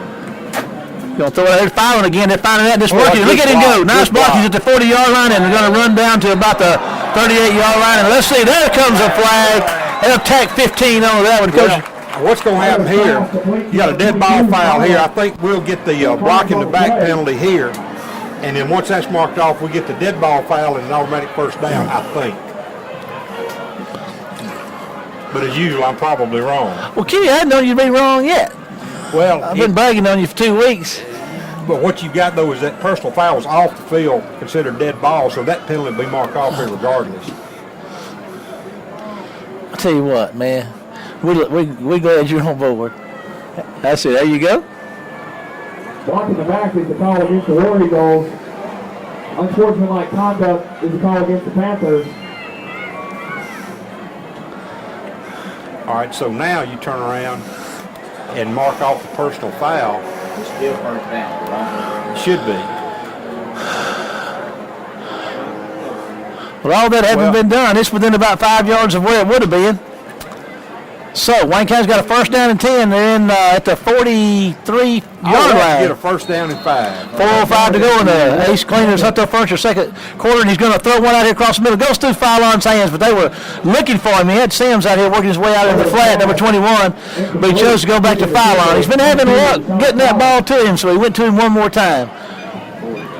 Actually, Kenny, it was 2nd and 5, 2nd and 4. Second down. After that penalty. So, trips left for Hodo. DeJarvis Chambers is down here on the right side. Hodo's going to throw it out here again and going to try to get it to Sims, and he can't scoop it out. Going to bring up. Hodo's pass. Incomplete. Intended receiver 21. Well, what you've got, though, is a manageable third down. It's 5 yards. I mean, there's several things you can do. It's a lot better than 3rd and 9 or 3rd and 10. Yeah. Trips left. Pugh in the backfield with Hodo. Again, Chambers is down here to the right. And Hodo's looking for him, and they're going to get pressure on him. He breaks the tackle. Is going to fire one down here. And let's see. DeJarvis Chambers is going to. He's going to come back and make the catch. Coming back and make the catch. You got to give Jarvis credit. Jarvis is down the field. He saw his quarterback in trouble. He came back to the football, to his quarterback, and that's using your head. Yes, it is. That's football smart right there, Kenny. Yeah, that's hard to coach. Here goes Roger Pugh right off the middle. He could go. He's at the 10-yard line. They're going to drag him down. 1st and goal from the 6. That was a quick hitter right up the middle. Well, and that's something neat. Of course, now, Q needed that because he was probably in the negative category with a fumble and some other stuff. Yeah. But, a great job by Wayne County offensive line to have a quick opener on that hole. 1st and goal, Wayne County. 3:44 to go in the half, and there's Hodo's going to keep it and going to get tackled back here at about the 8-9-yard line. I was going to say, Kenny, earlier, we hadn't seen Hodo keep one yet. Well, we just did. Maybe that's why we hadn't seen it yet. Already on it, too. Reginald Hamilton on the tackle for the Panthers. 3:23 to go in the Ace Cleaners Hutto Furniture Company second quarter. Hodo's looking to throw. Going to throw one out here. There's a touchdown. Wayne County, Deshaun Fylon. Touchdown, Warriors! Did we score? We got it. It's never official until we hear Cooper sing out. He brings it home, buddy. He brings it home. Love his passion for the game. And here we go. 3:12 to go in the half, and Wayne County is looking to go up by a score of 28-0. There's a kick, and it's up. And I'm going to tell you something. I didn't see anybody from. It's good. 3:12 to go in the first half, and 28-0. We're going to take a break and be back after this commercial. Hi, I'm Robert Lapath, and here at Newsome's, it's my job to make your house a home. Our cabinets are affordable, yet extremely custom. If you're interested in a hand-built, top-of-the-line cabinet or more affordable quality pre-built, we've got it. Thinking about new floors? We have the best selection of quality floors, plus we offer custom design at no charge. We offer hardwood, ceramic, brick, carpet, custom showers, granite countertops, and much more. When we do it, it's done right. Newsome's Affordable Cabinets and Flooring, making your house a home. Okay, we're back. We're headed close to our Bancorp South halftime show, but right now it's the Ace Cleaners Hutto Furniture Company's second quarter, and Wayne County is up 28-0. Carry, set, kick.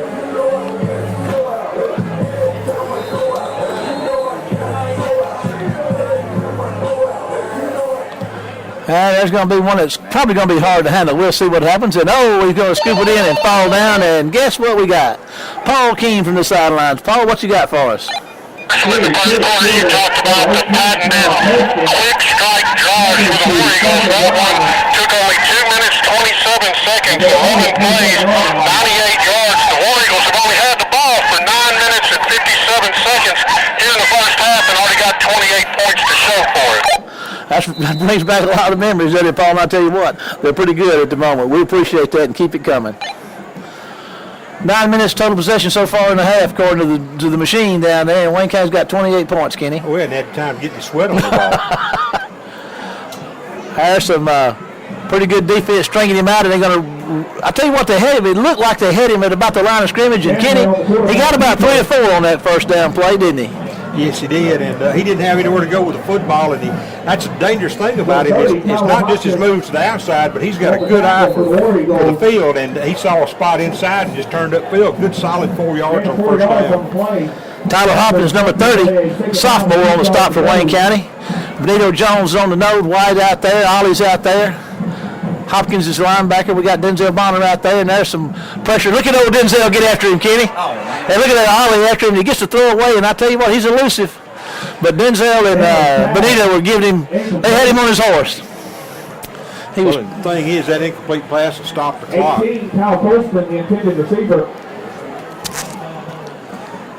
Well, we're doing a really good job of getting back there and putting pressure on him. We're not giving Stanley a chance to set up and do what he likes to do. Well, you know, that's something we didn't, McCarty last week was so good at avoiding that pressure. We got pressure on him, but he just was so efficient and where he stepped, he got rid of that ball. But tonight, Wayne County's just got a little too much pressure to give this guy a lot of time. They're really getting after him. There's a quick throw out here, just going to one-hop to him at the 40, and he's going to bring up third down and about, fourth down. I'll be goodness. Giving him. Ali and Benito both were back there looking at him, and that's one reason he got rid of it a little quicker than he wanted to. So we got 2 minutes and 20 seconds. The clock stopped. Wayne County will have another opportunity to add their lead. Well, the way they've been scoring, like Paul said, they went 97 yards in 2 minutes a while ago. We don't know where this one's going to start from, but they sure have proven they can cover a lot of ground fast. Here's a nice punt right here, and I tell you what, this kid's putting it in the air, and Fallon's going to catch it. Here he goes running. Here he goes, Kenny. He's at the 50. Making his way, they're going to drag him down inside Panther territory at the 45-yard line, and I don't know. He caught the ball around the 35, I think. We found ourselves a punt fielder here tonight. That's fielded by number 22, Deshaun Fallon. 34-yard punt in the air. To the Panther 48-yard line. First down, War Eagles! Wayne County's in business with 2:09 to go in the Hutto Furniture Company Ace Cleaners second quarter. Hodo and Company looking at first down inside Panther territory. 2 receivers both ways for him. He's looking to throw. Going to fire one out here to Chambers, and he's going to try to get down there and scoop it up, but it's going to be incomplete. Couldn't quite make the connection. Stops the clock with 2:04 to go. Number 16 is Jarvis Chambers. The ball was thrown behind him, and looks like Hodo just got in a little bit of a hurry.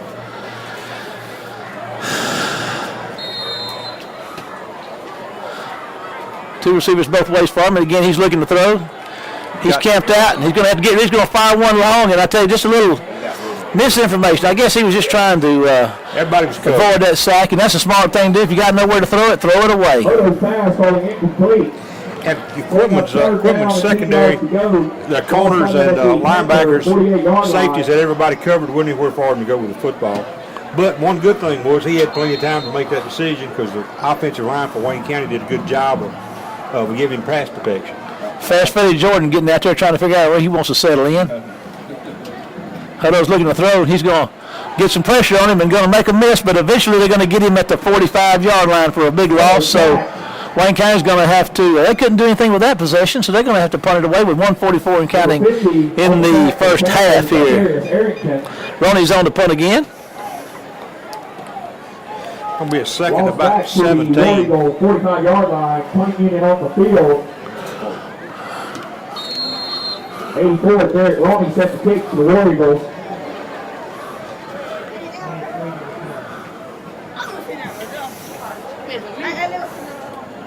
Moore to return for the Panthers. Palmer to snap. Ronnie to punt. 1:07 there. Wasn't that 25-second clock get down, and we're going to call a timeout. And yeah, we hadn't used the timeout in the first half. You can't save them up for the second half, so you might as well spend them. Timeout of the first half. They don't keep very well. We got this new scoreboard up down here, and it's being run to it's an amazing piece of work to see this thing run. Got Ricky Dabbs up here, and he's running that clock, and I don't know how he does. He got so many buttons, but Ricky's a pretty smart guy. I've known him for a long time, and he does a really good job running the clock. And there's a lot of people that do a lot of things behind the scenes at Wayne County High School War Eagle football, and Ricky's been doing it. How long have you been running that clock, Ricky? Since 2000? Since 2000. He's been here long enough to qualify for his profit sharing, I think. And he's an old dog learning a few new tricks here tonight, and we're going to throw some more winkles in him when to get the rest of that thing put together, but we know he's up to task. He is now invested in the retirement fund. And he enjoys the same high wages that we do. All righty, 1:02 to go in the Ace Cleaners Hutto Furniture Company second quarter, and Ronnie's going to be punting away to the Panthers. Warriors got a 28-0 lead right here. I believe we had 3 touchdown passes and 1 on the ground. And let's see here. I think we had a War Eagle move, and we're going to punt this one from the 40. False start is the call against the War Eagles. 5-yard penalty, replay, 4th down. And the line of scrimmage will be the 40-yard line now. The Warriors on 40. I believe Quitman's got a return on. Ronnie's going to scoop it up, and Ronnie's going to get a nice punt off. That's a good one right there, and it's going to hit and going to roll, and let's see what's going to happen. They're going to down that one down there and right at the 5-yard line. So Ronnie steps off into one there. 55-yard punt.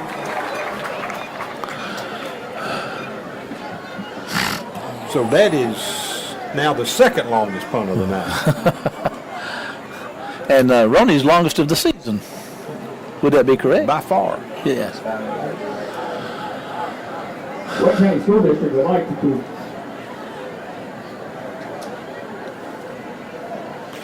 And here, if you really are trying to be a strategist in the game, you take the snap, go to the line of scrimmage, take a knee, and let the clock run out. District 3, Jerry Hutto. District 4, Ed Pitts. And District 5. 50 seconds away from the Bank Core South halftime show. But Kenny, they come out, going to have some pressure up the middle, and I tell you what, that could Trayvon right there would not be my call on my own 5-yard line. That stops the clock with 45.4 to go. More experience than I do, so we'll just leave that to what it was.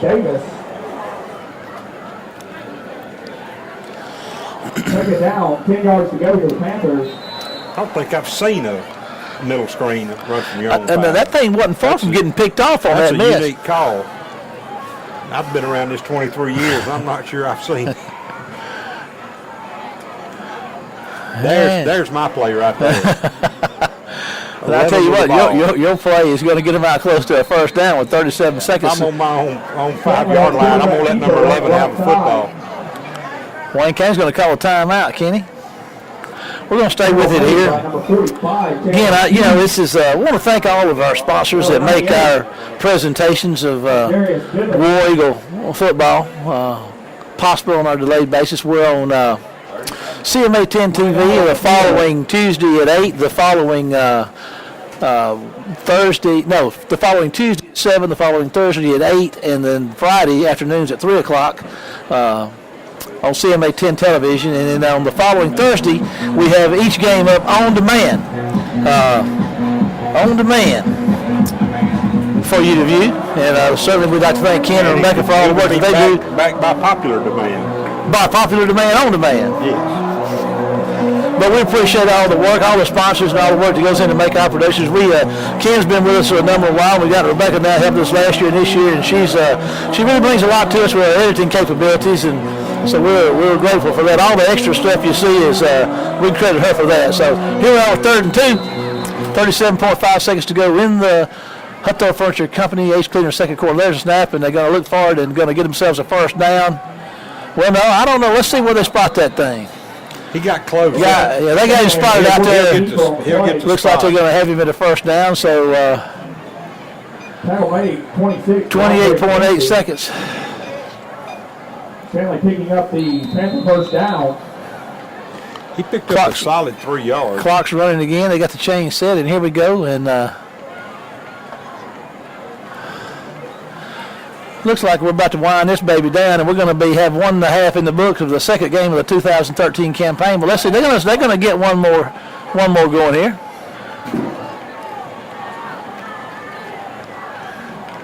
And he's going to look to chunk it.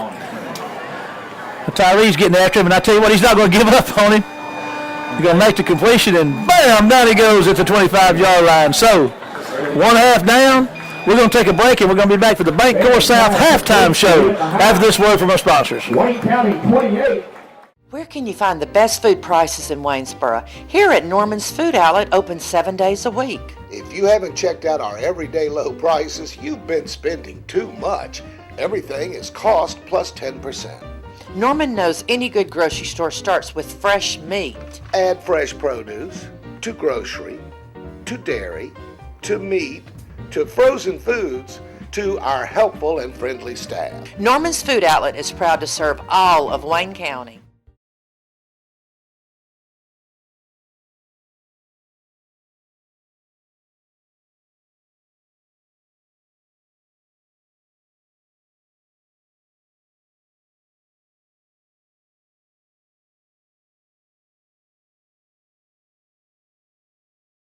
South halftime show, and we've got on the sidelines the Dream Machine, Paul King from the Wayne County News. Paul, you got a lot to keep up with. What can you tell us statistically speaking from the first half? Well, in honor of the press box, the new press box, the refrigerator down here offensively is full.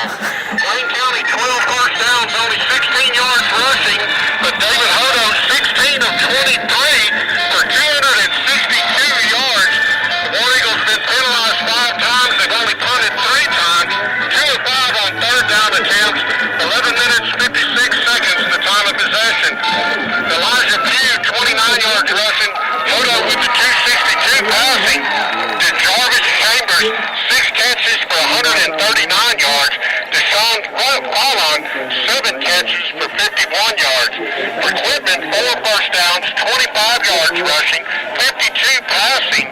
They have punted 6 times, 1 of 7 on third downs. Defensively, Tyree Evans, Jamal Poe with 6 tackles each, and Jaquan White with 5. Well, Paul, that defense is kind of playing like we thought it could, but now offensively, the running game, Quitman's doing a great job stopping us on the run, but Hodo and company, are lighting that thing up in the air, and he's passing that ball around pretty good. Of course, like you said, Fallon and Chambers are the big receivers, but he's passing it around pretty good. Really is, and the coaches have obviously seen something. They're not running the ball that much. Only 12 rushes and 23 passes, and Hodo just washing the taste of the season opener out of his mouth real quickly in the first half.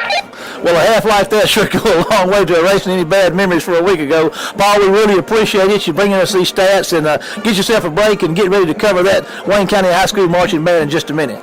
Well, We got Paul bringing it to us, statistically speaking, here at the Bank Core South halftime show.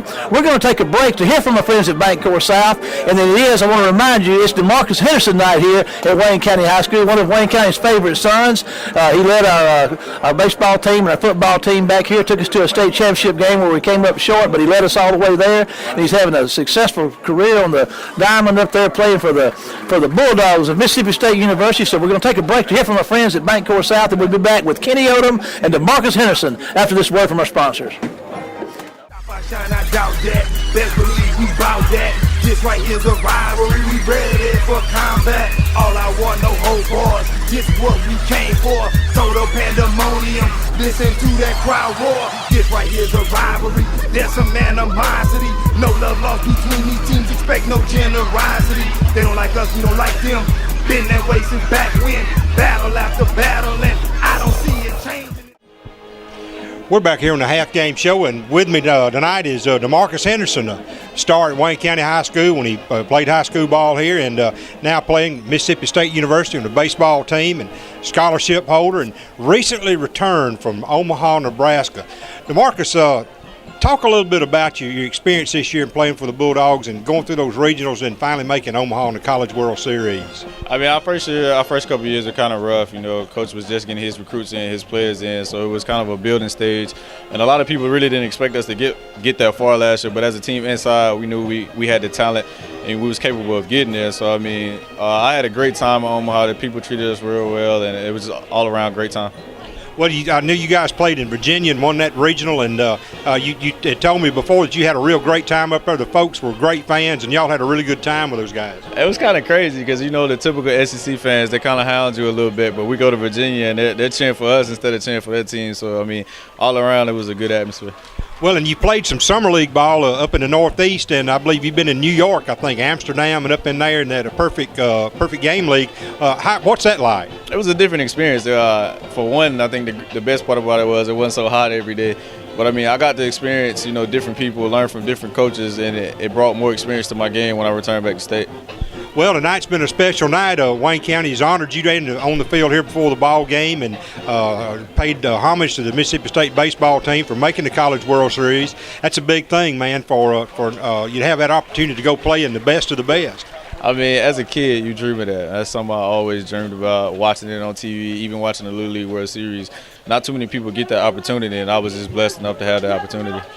Well, I know being here tonight, of course, things have changed a little bit. We're on a different side of the field from when you were here, but I know you got some great memories of when you were here and played ball. What's your most favorite memory here at Wayne County High School? I would have to say my most favorite memory was when we were playing Mosspoint for the South State Championship, and I just happened to break for about 20, 30 yards, and that night I believe I had angels on my back because I still don't see how that happened, but I'm very blessed and thankful for it.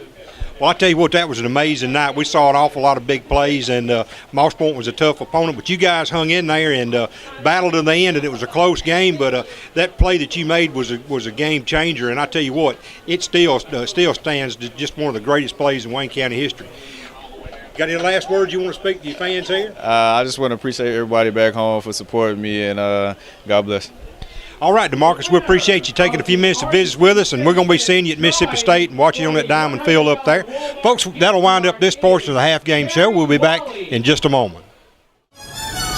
Now look me in the eyes and put your hand in mine. Forever's about to happen right here in this moment of time. So let's draw a line right here in the sand, and let it be said that on this very day is the day that we took a stand. Cause not just a game, it's more than a game, it's more than the hurt, it's more than the pain, it's more than the glory, it's more than the fame. This right here is about legacy, man, so it's bigger than me, it's bigger than us. We can lose sight in the midst of the fuss, let's slow it down and take it in. Enjoy this moment, what's the rush? They wanted back, but we wanted more. This is what we've been waiting for. With tears in our eyes, we let our hearts roar. Unleash war when we walk out this door. We won't be delayed, we won't be denied. In the end, we won't be refused with clear eyes, a full heart. There's no way that we can lose. Clear eyes, full heart, can't lose. Clear eyes, full heart, can't lose. Clear eyes, full heart, can't. Okay, I'll tell you what, Kenny, here we're still going with the Bank Core South halftime show, and we got a big halftime show. We got DeMarcus Henderson in here. Boy, it's great to see him. He looks great, and he represents so well. We're so proud of him. And I was excited. I got tongue-tied like you did. He's such a fine young man, and we appreciate him and all he stands for, and he's a great emissary for Wayne County. He truly is. We listened to Paul's stats coming off the field for the first half, and I tell you what, anything jumps out at you, Kenny? Yeah, we play football that's what we've grown accustomed to see. Quitman has given up a lot of stuff in the secondary, and that's why we've thrown the ball so much now. In the second half, if Quitman's made some adjustments, it may, in fact, open our running game some, because if they start hanging off the line of scrimmage some, staying back in zone coverage, and it should open up our inside running game. Quitman, on the other hand, they've just got to have some progress somewhere. They've either got to find a way to run the football or a way to throw the football. They weren't able to really do that in the first half at all, and that was obvious in the statistics that we had. But Wayne County's defense has done an outstanding job of not only putting pressure on the quarterback, but playing the run so well, and especially that option. I'm going to tell you, you and I both played years ago. We didn't have a great college football career and that stuff, but you've been around enough years, you know. Option offense ran correctly is tough to defend.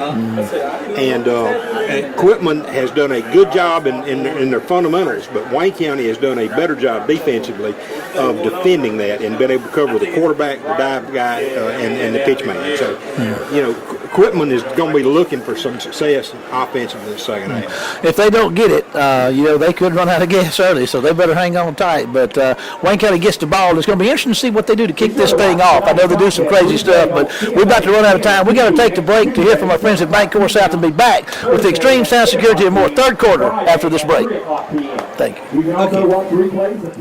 In it to win it, I'm going Popeye up in here. I muscle up with my spinach. Excuse my moment of rage. You let the beast out the cage. I'm like a fine wine, boy. I just get better with age. Only get stronger with time. I never crack under pressure. I'm here to give it my all, cause all I got is my effort. Man, I'm hungry for victory. Man, okay, here we are with the Extreme Sound Security and more.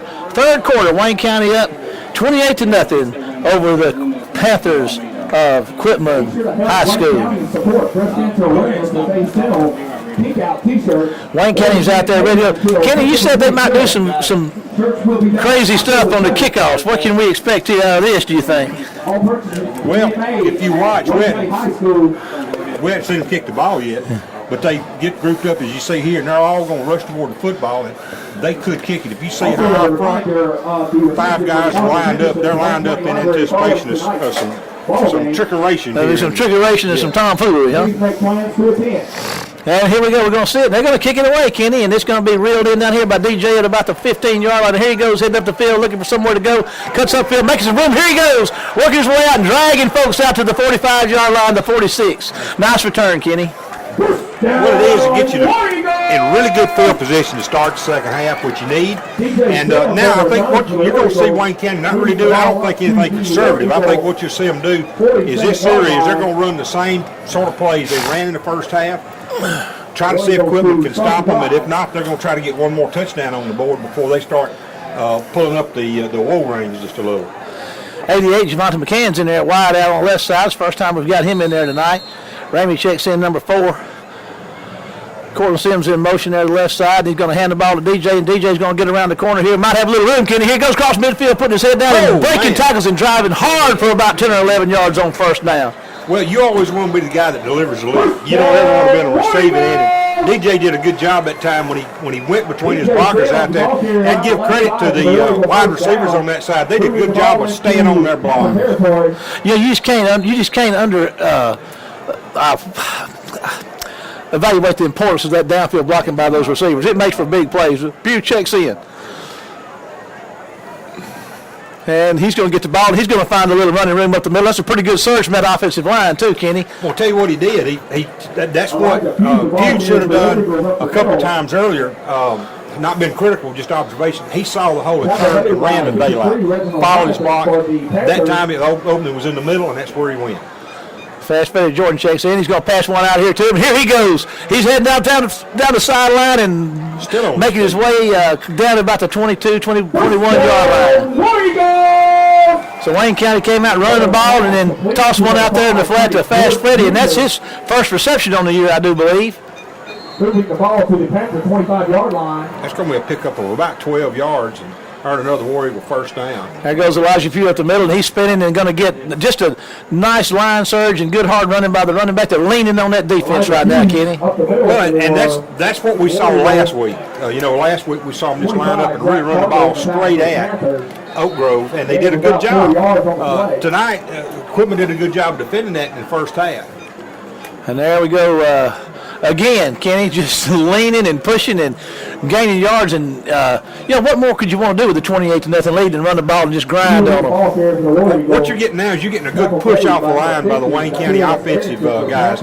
They're getting that push, and you're seeing them move ahead 2, 3, 4 yards, and that's what's opened up the running lane. And there he goes again. And they're going to be a first down inside the 15, Kenny, on that carry. 10-13 to go in the extreme sound security and more.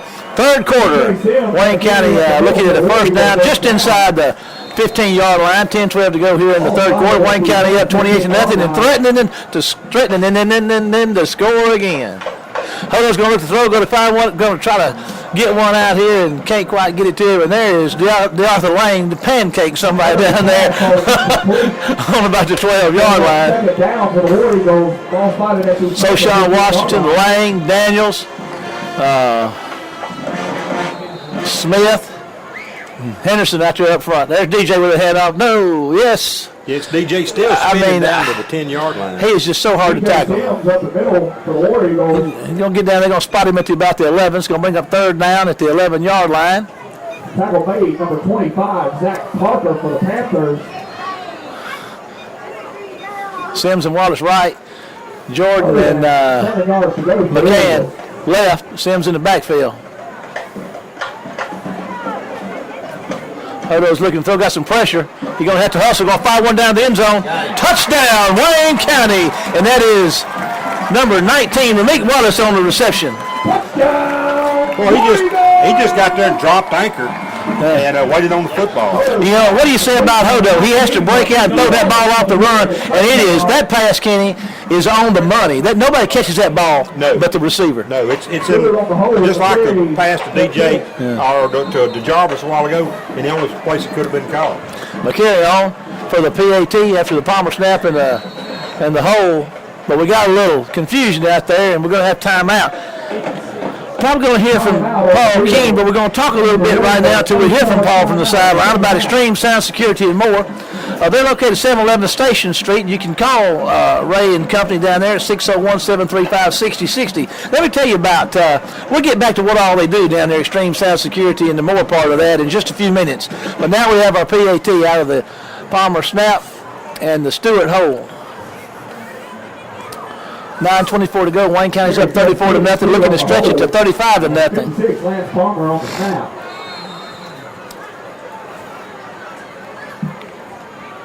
There's a good snap. Kick is up. And let's see here. Yes, sir, buddy. It's good.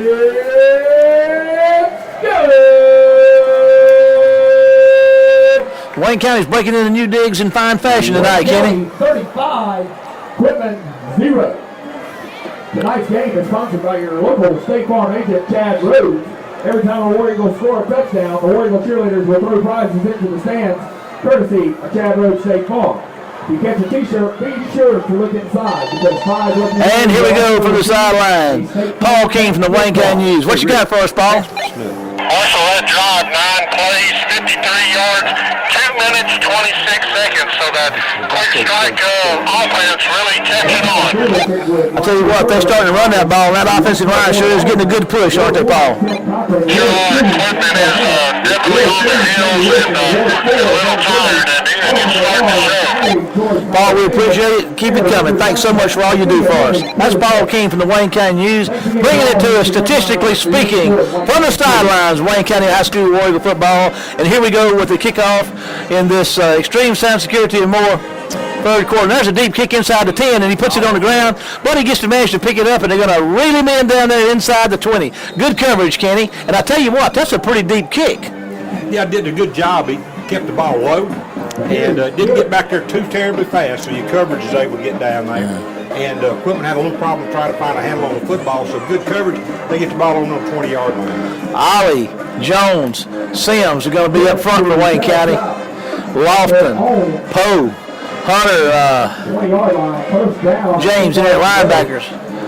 DeCarlos Walker, Quentin Hogan, number 11, Parker, 27, Pennell, 23, Kendall Cooley, 3. That's your defense. 24-7.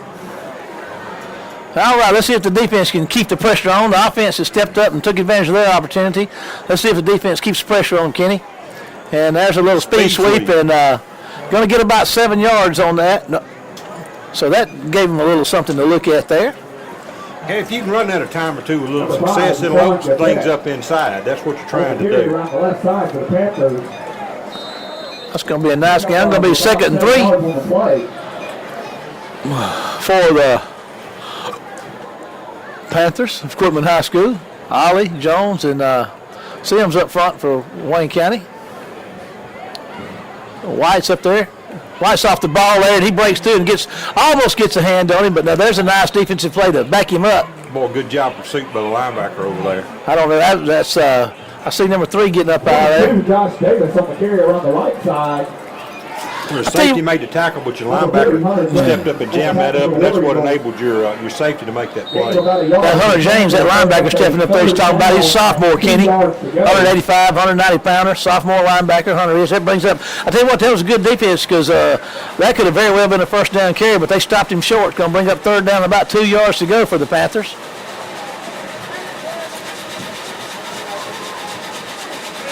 And I tell you what, they're going to. Oh, man, I tell you. That's some pretty good defense right there. Oh, Jones blew that up. Yes, he did. Completely. Yes, he did. Vito gets through there and messes everything up. That was like putting 20 pounds of dynamite under a 5-gallon bucket. It just wasn't anything left. So Quitman is unable to get anything mustered up there on that first possession of the Extreme Sound Security and More 3rd quarter here. So Wayne County is scored up in their first possession, and Fowler and the Jarvis Chambers are back to receive this punt. This punter's been really putting this thing a long way down, but he's had a workout tonight. Take it. And they're going to get the first down. Coach Bynum pulling out all the stops here. And like you say, what are you going to do down 35-0? 7:18 to go. Might as well try a little something. And it worked. First down. Ball spotted at the Tampa 34-yard line. Sam's checks in. James is in. Let's see. 59. He's out there for Wayne County. Larry Carter up front. Gandy, Parker. We got a timeout. Why we got a timeout? We're going to talk a little bit about our friends at Extreme Sound Security and more. What we're going to talk about is the mower. I'm telling you, Ray Lofton and company, they can, his crew down there, they do so many things for you. Listen to some of the things that they can do for you. They handle all types of guns, ammo, and scopes, and this includes Class 3 silencers and fully automatic weapons. Another thing they do is a lead archery dealer where they sell bow arrows and all accessories and have a great selection of used bows as well. Truck accessories such as winches, toolboxes, side step bars. They ship UPS packages and accept drop-offs. They got car audio sales and professional installation products. And they install in boats, ATVs, and UTVs. And Kenny, I don't know what a UTV is, but Ray Lofton and his company will put you a sound system in that thing, whatever it is. They also have K2 coolers, Pelican coolers. They got computer sales and service. They remove viruses. They work on your hard drive and a laptop screen replacement. I'll tell you what else they can do. And we'll get back to that. There's so much more he does. We'll get back to that in a minute after this first down. There's a fake that speed sweep. You're going to wind up keeping it up the middle, and the ball's on the ground, Kenny, and Wayne County saying they got it. They hit him from behind, knocked him forward, and I think the ball. And yes, sir, there's a turnover. Wayne County has got the ball. First down, Boy, I tell you what, Wayne County's defense is living up to the preseason billing and our expectations.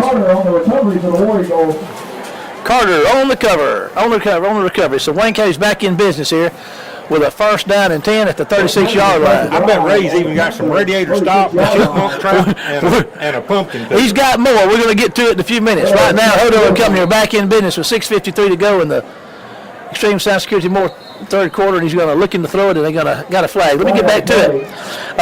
I tell you what, it's so easy to get your phone screen cracked, and he can repair your screens on your iPhones, your iPads. He's got security cameras on sales. He'll sell them to you and install them for you. He got CB radios and accessories. I tell you what else he'll do. He'll buy gold and used guns from you, and he'll tint your windows in your house and your car.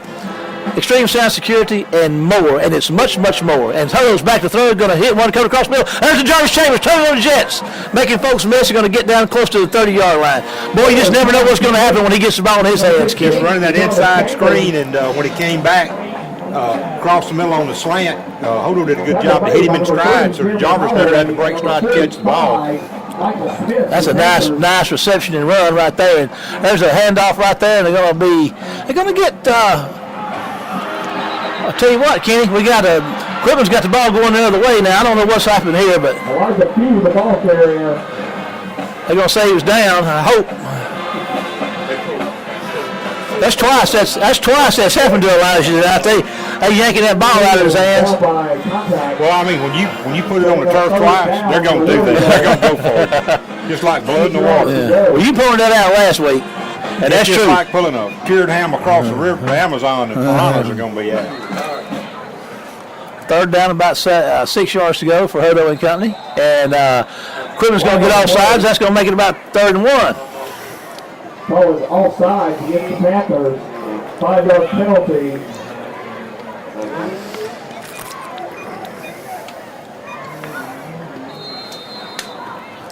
Third down and a yard to go. Third and a yard to go for Hodo and company. And here we go with a handoff. And there goes, I believe that's Pugh going to get the first down inside the 25-yard line. 6:03 to go. And the extreme sound security and more.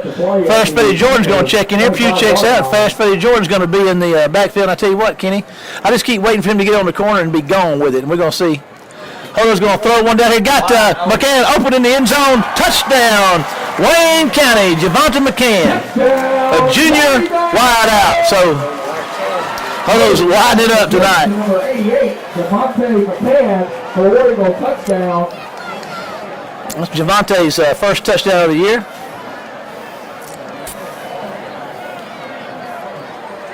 McCary set to kick. McCary's on the kick out of the Palmer snap and the Stewart hold. And there's the kicking up, and I tell you what, 42-0, 5:46 to go in the extreme sound security and more third quarter.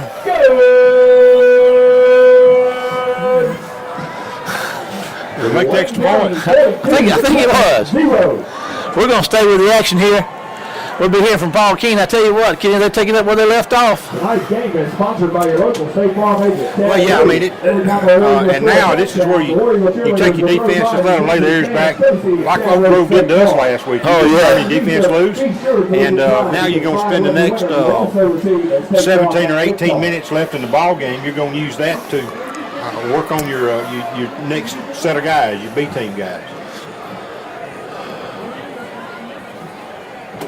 Woo, extreme sound security and more. Third quarter. I tell you what, when you talk to Ray Lofton about more, get ready, because he's going to bring you more to the plate when you go by and see him. We appreciate all our sponsors for our CMA 10 TV and www.wcwebtv.com. And here we go with the kickoff, and he's going to launch one down here, and it's going to come down inside the 20-yard line and be put on the ground, and Wayne County's going to be down there. And I tell you what, I believe they got it again, Kenny. They did. You talking about wheels falling off the bus. Let's see who got that thing. Number 34. Hey, look at there. Oh, number 44 is getting up off the bottom of that pile down there. I don't know if he got it or not, but I tell you what, he's got a nose for the ball. Yes, sir. Denzel Bonner. Good frame on he had a fumble recovery last week too. He's got a good frame. He's going to fill it thing That's out. a sophomore too. We got a heat timeout, so we're going to take a break to hear from some of our friends and our sponsors and see what's going on, and be back after this commercial. At Chickasahey Door Company, we realize that a garage is not just a place for storage. It's the site for a big Texas Hold'em tournament, even a nursery for your baby. Nope, today the garage is another room of your home. When your garage is more than a garage only, Chickasee Door Company will do. In 2 years, nearly 1,000 doors have been installed by Steve Locke and his crew. See Steve at Chickasee Feed. Sharpie. Here we go. Wayne County's in business again. We got a new quarterback. Reggie Stewart's on. Fast Freddy's in the backfield. Reggie's going to hand it to him, and here goes Fast Freddy. Look at him go, Kenny. He's going to try up, really the man. He's going to drop him for a loss. No, Number 5. I gave up on Fast Freddy a little too early, didn't I, Kenny? Yeah. I've been bragging on him, and I gave up on him. But he didn't give up. He got him some yardage. Tackle made by number 16. Well, it could have been the official on that side call. That's what made the whistle. Reggie's going to keep it and go around the left side. He's going to break some tackles and run hard down there close to a first down. Clock's going to run. And that's what you want to see. You want the clock to run. He's going to get it down to the 15. That's pick up about 7, so it should be 3rd and 2. 4:57 to go in the third quarter. Short to go for the War Eagle.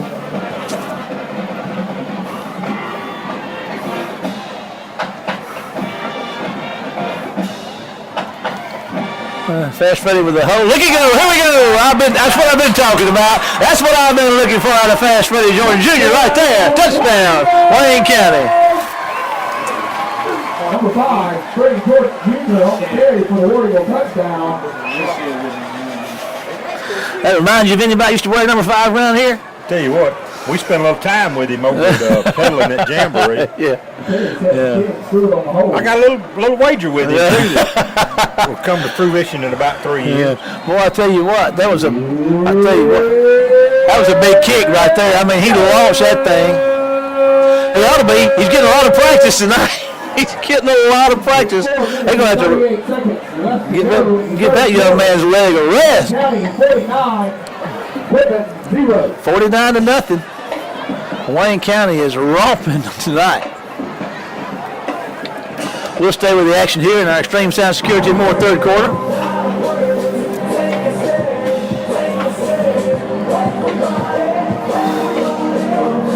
McCary's on the ticket again, and let's see what the machine's got for us. What you got, Paul? Well, Marshall, just a malfunction with the clock.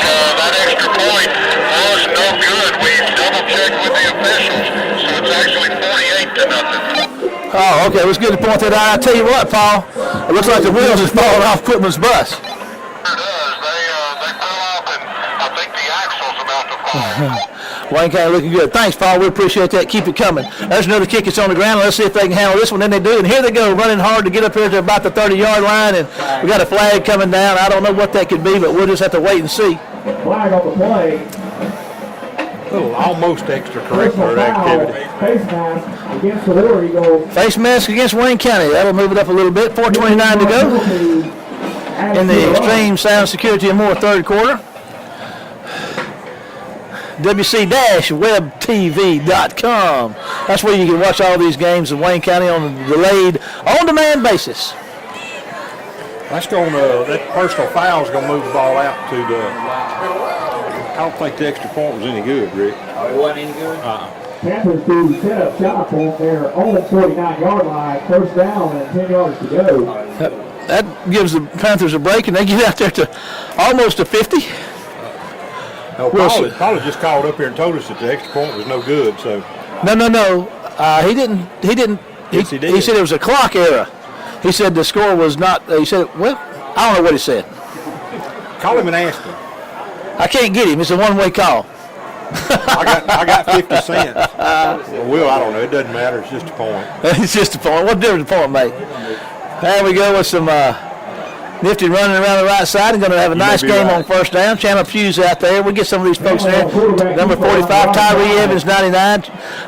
Number 30, Tyler Hopkins is out there now. 27. Of course, he's been out there all night. Kendrick Parker. Quentin Hogan, number 11, is out there. 98, Quindarius Bivens, sophomore up front. Hunter James, 40, 26. Gandy, there's a lot of sophomores out there. We'll get that clarified here in a moment. Yes, we will.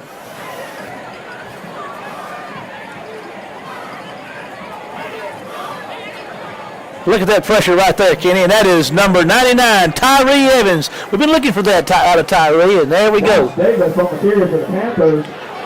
I think that was 23. Number 99, Tyree Evans. It's just hard to read those numbers. Man, it's hard to read those numbers. Yeah, I don't have a chance at reading them. 49-yard line. Tyree with a big stop there, and the loss brings it up third and about 8 to go, 3:21 to go in the Extreme Sound Security and More third quarter here at War Eagle Stadium.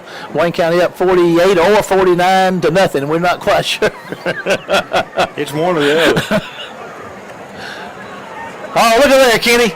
That's a nice pitch right there. Tyler Hopkins got back there and got him and strung him out, and I'll tell you what, there was all kind of helping. Now, Tyler was all over that quarterback. 7 blue shirts over there by the pitch bag.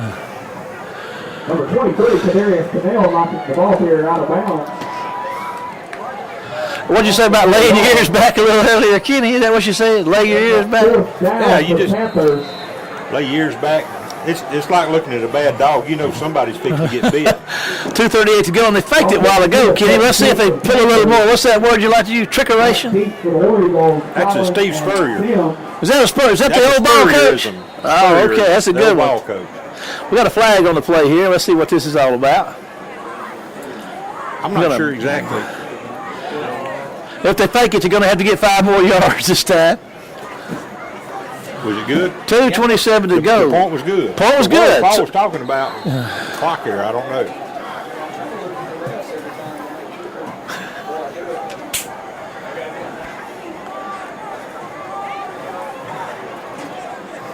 Ball's back on the Quitman 46. That's going to be 4th and 13. There's that. Looks like you're going to kick it this time, and another good punt. Let's see who's going to reel it in. Let's see. Somebody's got it. That's DJ. No, that's Fast Freddy. He's reeling it in, and they're going to put the ball on the ground. And it's going to say it went out of bounds, I guess. I couldn't see because it's close to the sideline, but. Smith's punt, fielded by number 5, Freddie Gordon Jr. 35-yard punt. 1:58 to go in the third quarter. The ball was on the ground. Wayne County's got the ball. They dodged a bullet there with a prospective turnover, but ball's just bounced Wayne County's way tonight, Kenny. It really has. I tell you what, I like our new digs over here because I could sit by Ricky and harass him. Yeah? And he doesn't say much. Great County 21, Pascagoula 14. We're all up there just kind of bumfuzzled trying to figure out. Got another new quarterback out there tonight, Deion Smith. Deion started a couple of games for us last year as a freshman when Hodo and Jarvis went down. That'll probably be I guess they're trying to get the ball set properly. Hamilton Hudson, number 71, is a sophomore. Mitchell's calling off the flag. I think the quarterback for the War Eagles, number 2, Deion Smith.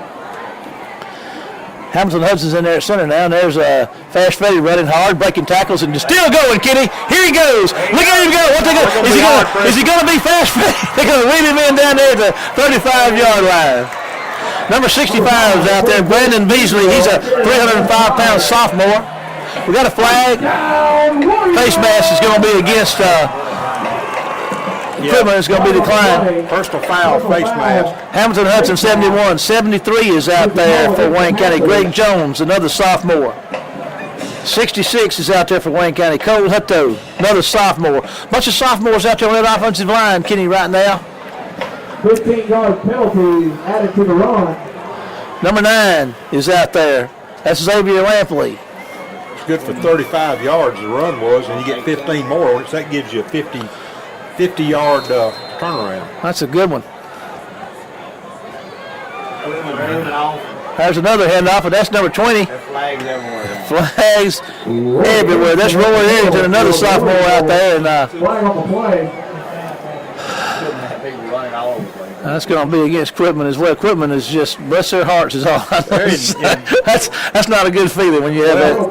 They're what we were last week, in a state of disarray. We remember how bad it feels. It's the 51st state in the union. That's the state of disarray.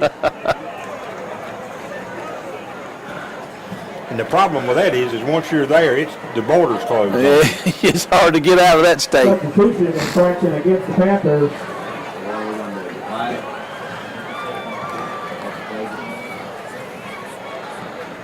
73 for Wayne County. Greg Jones. I'm trying to get, there's 85, Dricus Harris, 56 or 66. That's 66. Cole Hutto. Should be second down and 2. There's another handoff in the middle, and there is Roy Arrington running hard, and he's going to touchdown, Wayne County. Well, number 20, Roy Arrington, up the middle for the War Eagle touchdown.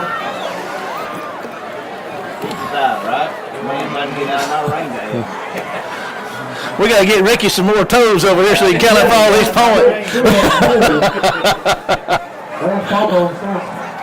There's the kick up, and it's going to be good. So it's supposed to be 56 to nothing with 125 to go in the Extreme Sound Security and More third quarter. With 1 minute, I was very much in the third quarter. Wayne County speechless last week, Kenny. I just was kind of didn't know what to say. I'm about to get in that state again, but it's from the other direction this time. I tell you, Well, a game like this puts our defensive points allowed down to 20 points per game average rather than 42. So that's always a big help.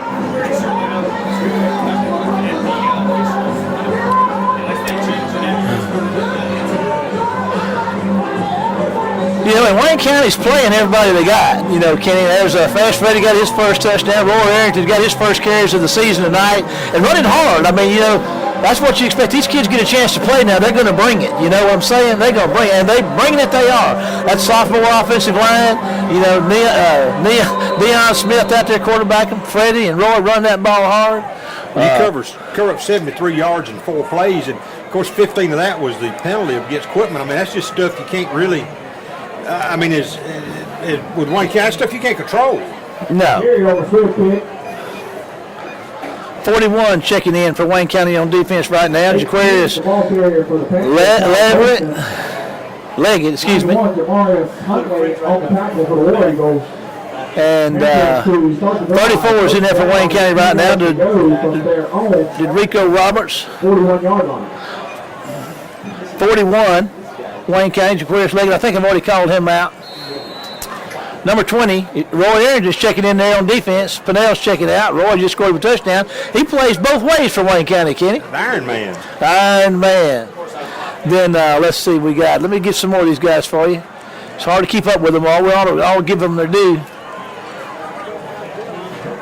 There's a little running room around the right side. He's going to get himself a first down and get in War Eagle territory with 1 minute and 9 seconds to go and counting in the Extreme Sound Security and More third quarter. Tackle made by number 41, Jaquarius Leggett. Leggett's the guy I called out twice, made that tackle. 44 Bonner, 98 Bivens is in there. 99 Tyree Evans is in there. Number 44 Chandler Pugh's back in there. Arrington, of course, out here in the corner. 34 is in there for Wayne County again to Rico Roberts. And there's a handoff up the middle with some running room. Tyler Hopkins is going to chase him down from behind and make the tackle with some help. It's going to be close. Up the middle for the Panthers. We got a headgear on the ground. Somebody's going to have to come out. By number 30, Tyler Hopkins for the War Eagles. Denzel's helmet's off. Number 33 is going to check in there. Jeffrey Ramey, a sophomore linebacker, a 186-pounder. 47 seconds to go in the Extreme Sound Security and More third quarter. Quitman's still playing most of their first team guys, and we're about 3 and 4 deep on our defense. So anything from here on out is going to be sort of a gift. Well, I tell you what, they're going to work. Those guys, like I said, they're going to bring it now. They get their chance to play on the last, buddy. They're going to be ready to go. Absolutely. I mean, it's one of those things where, hey, we've got a whole quarter to play. I'm going to show them what I can do. And I tell you what, if they don't play, they got a man over there on the sidelines going to light them up when they come off him, one Coach Todd Mangum. So he picked up 2 yards. It's second and 8. Inside 7 seconds. That's going to do it for the Extreme Sound Security and More third quarter. So this third quarter for Quitman is very reminiscent of the third quarter we had last week over at Oak Grove. That was disastrous. We're going to take a break to hear from some of our friends and sponsors and be back for the Alpha Insurance Red Apple fourth quarter. There was a bee in the car. I got distracted. He panicked. I didn't panic.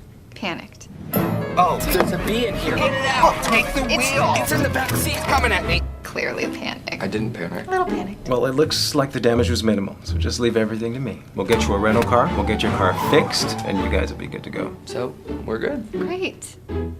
Bzz. For a plan built just for you, contact Kenny Odom in Waynesboro. Okay, we got I don't know what it is. We got the chicken dance going on. Kenny's dancing in the aisles up here. We got to calm him down. He's trying to get Ricky to dance with him, but he won't have any of it. We're getting ready for the Alpha Insurance Raffle fourth quarter with Quitman with a second 8 to go on the 35-yard line. Has the head off. Look coming up here. Oh, boy, they get a hand on him. Can't get him. But Rally. They're having a tackling rally out there. You got to give those kids credit, Kenny. They are playing hard. Look an awful lot like a South LA nugget out there now. You keep wondering where the cops are. You need somebody here to break it up. 11 yards to go.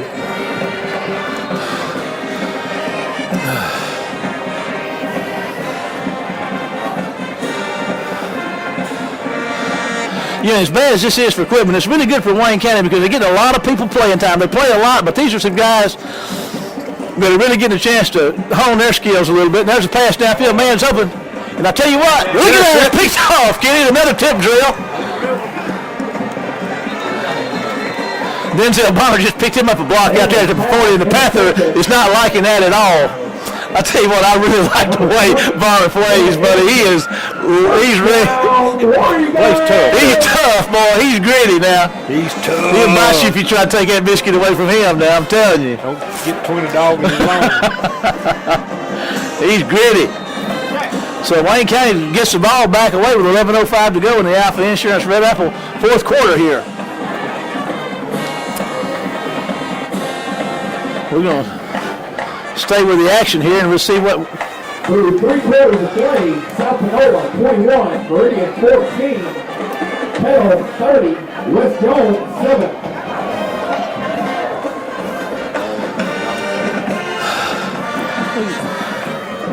I don't know what the. 39 seconds left I don't know. to play.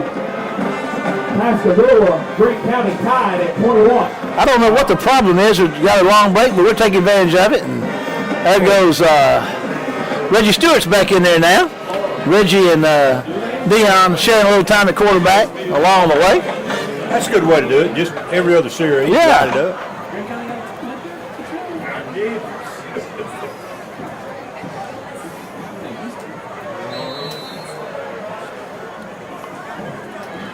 Reggie reels in, going to fire one out here. Oh, my goodness. He tried to get out there to Harris. And he kind of got probably puzzled on that high snap, but he got it reeled down and got rid of it quickly. But an incomplete pass. Yeah, he just it threw his timing off, and he just couldn't quite get the crosshairs back down on his target. There's well, I tell you what, he rode that fake on up in the line of scrimmage, didn't he? And he's going to run us. About that in just a minute. You take it. No, I won't take it. Okay, I'll take it. Pick up 5 yards on the play. Got 5 yards. Tyrone say he don't want the ball. Gonna be 10:38 to go. Third down and what, Kenny? 5. 3rd and 5. Fast Freddie Jordan. 39 is in there for Wayne County. Let's see who that is. That's Jonathan McDougal. He's a wide out. Reggie's going to hand it to. No, he's going to keep it. Make folks miss. They got a face mask, and that's going to be a first down, Wayne County. On the quarterback keeper, there is a flag off the play. Number, is that 89? If it's 89, it's Wesley Franklin. There's a receiver out there to the right side. Number 39, McDougal. 85, Harris. 57 is out there for Wayne County. Alex McGill, that's a senior lineman. I tell you, you'd think that it ought to be easy not to grab a face mask, but I tell you, sometimes it just You just can't help it. You just can't stop. There's Fast Freddie going to get struck at the line of scrimmage and going to be dropped for maybe let's see, they're going to spot him up there about the original line of scrimmage. That looked like a crocodile death roll the way they tackled him. Yes, it did. Number 66 is checking in for Wayne County. That's Cole Epto. Roy Arrington is back in the game. We got him a touchdown, nice touchdown a while ago. Sophomore running back, defensive back. inside 10 minutes in the Alpha Insurance Red Apple fourth quarter. Reggie's going to throw one deep down here. He's going to get, well, I lost track. I thought he was cocking that thing and thought that thing got batted. Kenny, what happened? Was he just trying to throw it out there in the flat? Yeah, he threw it on the backside, which he couldn't really throw it ahead because Quitman had a guy out there on him. 3rd and 11 for Wayne County. They're up 56-0. Reggie's going to try to throw one again. He's launching one deep down here. He's got a man open and makes the catch. And that is number 88 on the catch. No, excuse me, 89, Wesley Franklin. I tell you, the Quitman safety, if he'd ever turned around, he could have easily picked that ball off, but he just never turned around. 2 receivers both ways. There's going to be Roy Arrington running the ball. He's making people miss. Here he goes, Kenny, running hard down to about the 10-yard line, close to another first down. He may have it. Let's see where they spot it. Arrington, the ball carrier around the right side. It's going to be second and a very, we'll call it a 1. Looks like the ball's on about, must be on about the 11. I tell you what, Arrington runs that ball pretty good. He's a sophomore. We're going to be looking forward to him in the years to come around here for sure. We've got a weight limit on our running backs so this year. Anything over 135 pounds, let's play somewhere else. Trips left. Look at it. Reggie's going to keep it playing foot, turn upfield, and this is going to go. I ain't like it. He planted him out there and then turned north and south. Touchdown, Wayne County. 18, Reggie Stewart on the quarterback keeper for the Warriors. Stewart on the touchdown.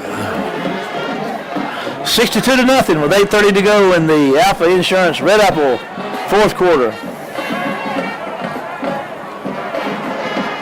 Got a new kicker on here, do we not? No, is it? Let's see. No, it's the same one, Brandon McCary. There's a good snap and a kicking up, and it's going to be good. So it's going to be 63. He's been out there so much, his numbers are starting to blend a little. With 8 minutes and 30 seconds left to go in the game, Wayne County 63. Quitman. This is the most points I believe I've ever seen a Wayne County team score, Kenny. Where did we get on Florence that time? By the third quarter, we didn't even punt. We'd like to thank all of us. 60 some odd points, I think, on. I mean, what do? You can't tell your kids lay down. No, you can't tell them to stop. You got to play ball. You're not trying to run the score up. Yeah, we're not trying to. Yeah. Because you're already down to your two second-string quarterbacks, your third-string lineman, I mean, your JV's playing. That's where you are. You got your JV on the field, and you can't tell them not to score, or you shouldn't. Yeah. 8:30 to go, and we're going to kick it off again. Up 63-0 with 8:30 to go in the Alpha Insurance Red Apple fourth quarter. And he's going to put that one on the ground, and it's going to roll down there, and they're going to try to pick it up, and thankfully cover it at the 36-yard line. Clear kick down at the Quitman Panther. 77, Timothy Stokes is checking in there on the defensive line. Number 92. First down. JB and Harris, maybe. Try to get some names there. 63, that is with 11 minutes and 52 seconds left. Vernon Sumrall. South Panola, 28, Meridian, 14.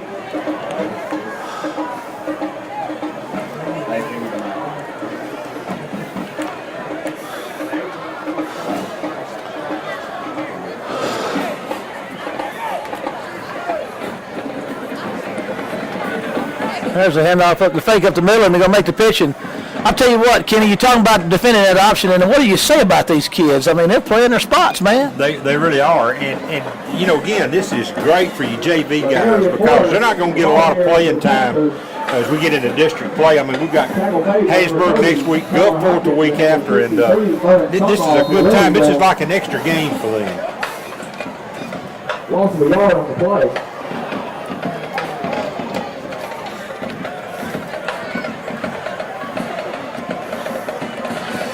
Running around left side, and War Eagles will stretch him out, but he's going to have some room on that other side, Kenny. Warriors going to track him down there. That's 26 or 28. Let's see here. That's 28. Tiago Taylor. Stanley on the quarterback keeper on the left side. 96, 93. Now, the one thing you got to wonder about equipment, do they have anybody else at quarterback? Because you're still playing Stanley. You're taking a chance. You're down 63-0. You still got your starter, and you're taking a chance on getting him hurt. J.B. Harris, 92, is checking out. Number Keith Fox, 96, checking in. Shad Parker checking in on defensive line. Tell you what, there's some pretty good defense right there, and that's quarterback keeper on the play for Stanley.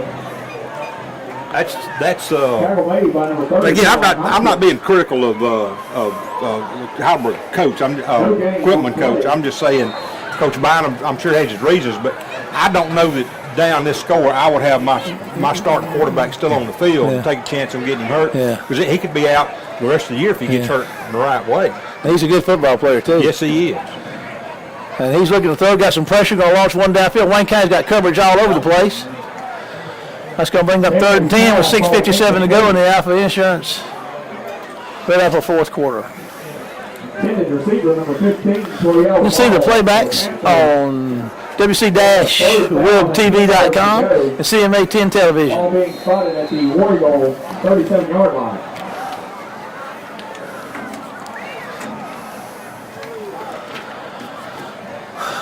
Number 10 is in there for Wayne County. Joey Lacey is a senior defensive back.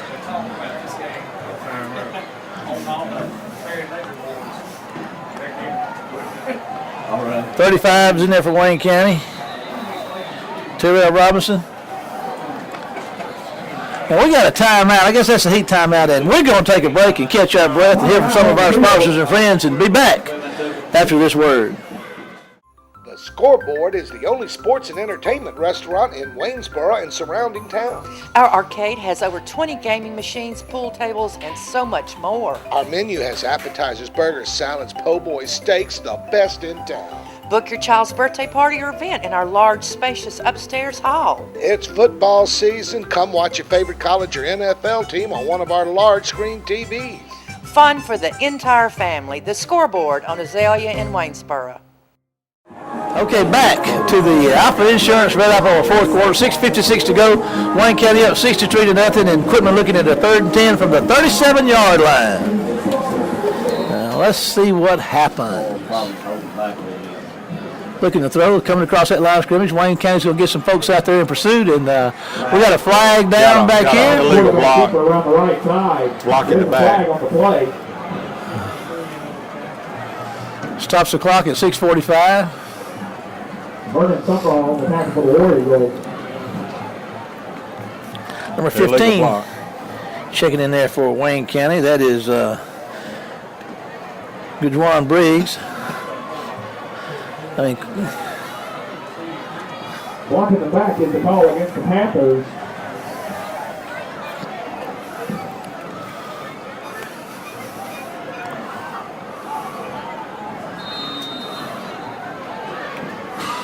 Be 3rd and 19? Something like that. 10-yard penalty on the play, setting up a replay of 3rd down, 20 yards to go for the Panthers. 3rd, 19, 3rd, and 26, 28 to go in the contest.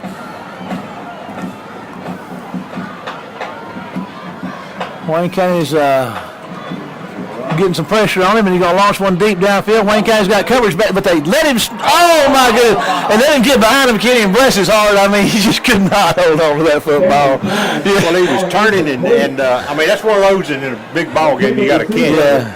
I mean, certainly he had every reason in the world not to be able to control it. 4th down for the Panthers, punting unit coming onto the field. Flag on the play. Hello, the receiver downfield's declined. He should be. Got a flag, and we got the report that's an illegal man downfield. And you get that much time, folks running around. That happens.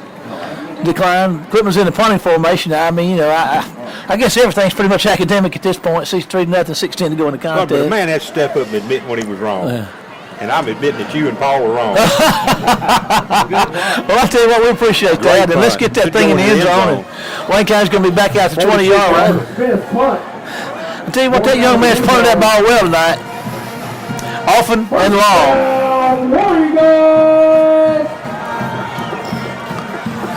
Well, nobody can say Cooper has lost his enthusiasm. No, sir. He loves the game. He really does. You know, if I'm not mistaken, Cooper used to be the mascot here back in the day, and I'm not sure he was either valedictorian or salutatorian of his class here. Went on up to Mississippi State, and I think was bully up there at Mississippi State. He was one of 4 bullies, and of course, when you're mascot, you're well fed, and he was well fed. We got bully, an old bully over there on the public announce system. Or the PA system. That's what that thing is. Public address system. Okay, I said it. Bully on the PA.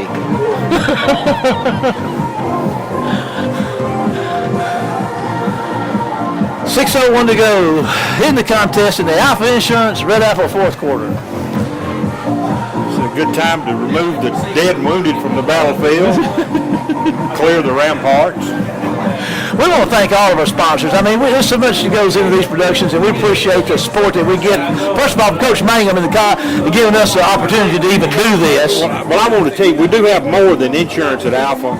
We do have bee traps. We have a environmentally sound carpenter bee trap. So if you'd like one, you come by the office and we'll. They're like $15 a piece. They're made locally. Well, I'll be by. They will trap the carpenter bees. I'll be by tomorrow. Yeah, come on by. All right, Wayne County's got a flag on the play here. Smith's at quarterback. Formation. Got a false start.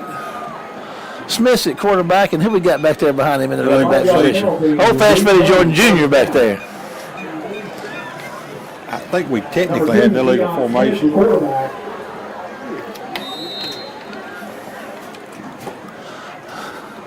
Fast Freddie's going to get it, and he's going to give him a couple of yards, maybe.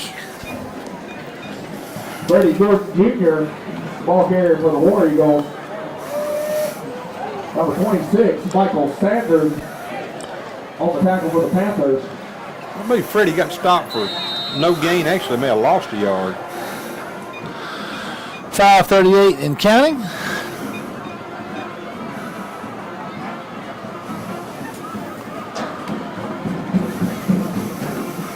Trips right for Smith. He's going to get out close to the original line of scrimmage. Deion Smith on the quarterback keeper up the middle for the War Eagles. We'll move it back out to around the 19. So we're going to be about 11 short, looks like. Number 55, Ben McCree, also in on the tackle for the Panthers. 3rd and 11 says KO. DFO. Wayne County High School War Eagle football. But all the credit that goes to Ricky Down. Ricky Johnny on the spot on the down and distance. Down and distance. There's Fast Freddie with some room, and he's going to run hard. And I tell you what, he's going to get himself a first down out there, out across the 30-yard line. War Eagles! They give him to the 30. Number 5, Freddie Jordan up the 32. War Eagle first down. Ball spotted at the War Eagle 32. Needed 11, he gave us 13. New set of downs, 4:34 to go in the Alpha Insurance Red Apple fourth quarter here and the contest. Wayne County looking to move to 1-1 on the year. All fans invited to a team. Well, it's better than 0-2 we've enjoyed the last 2 years. Yes, it is. Got a flag. I think we got an illegal formation. I think we. False start is the call against the War Eagles. Penalty, replay, first down. Okay. Kenny, you got stuff. Man, you're a monster with all this stuff. That's number 70 out there. Walter Harris is out there playing some offensive line. I just sort of tend to take over and spread out. That's what old Curly used to say. No, Mo would say that. Spread out. Spread out. Three Stooges fame. There's going to be Smith's going to keep it and run hard out across the 30-yard line. Going to gain a few yards. Out to the 31, that's good for 4 yards. I never was sure why they were so funny, but they were. 51, Trey Lewis. My favorite was the ball-headed Curly. Not Curly Joe, but Curly. Wayne County looking at, what's this? Second and It's going to be second 11? Second 11.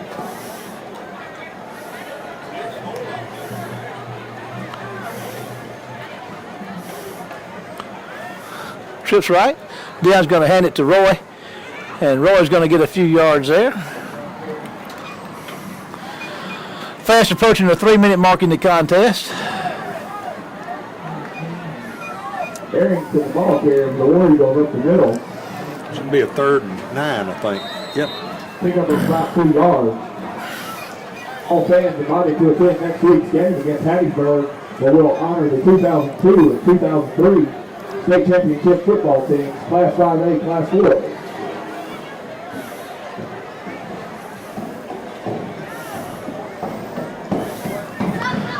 Well, Roy's breaking loose.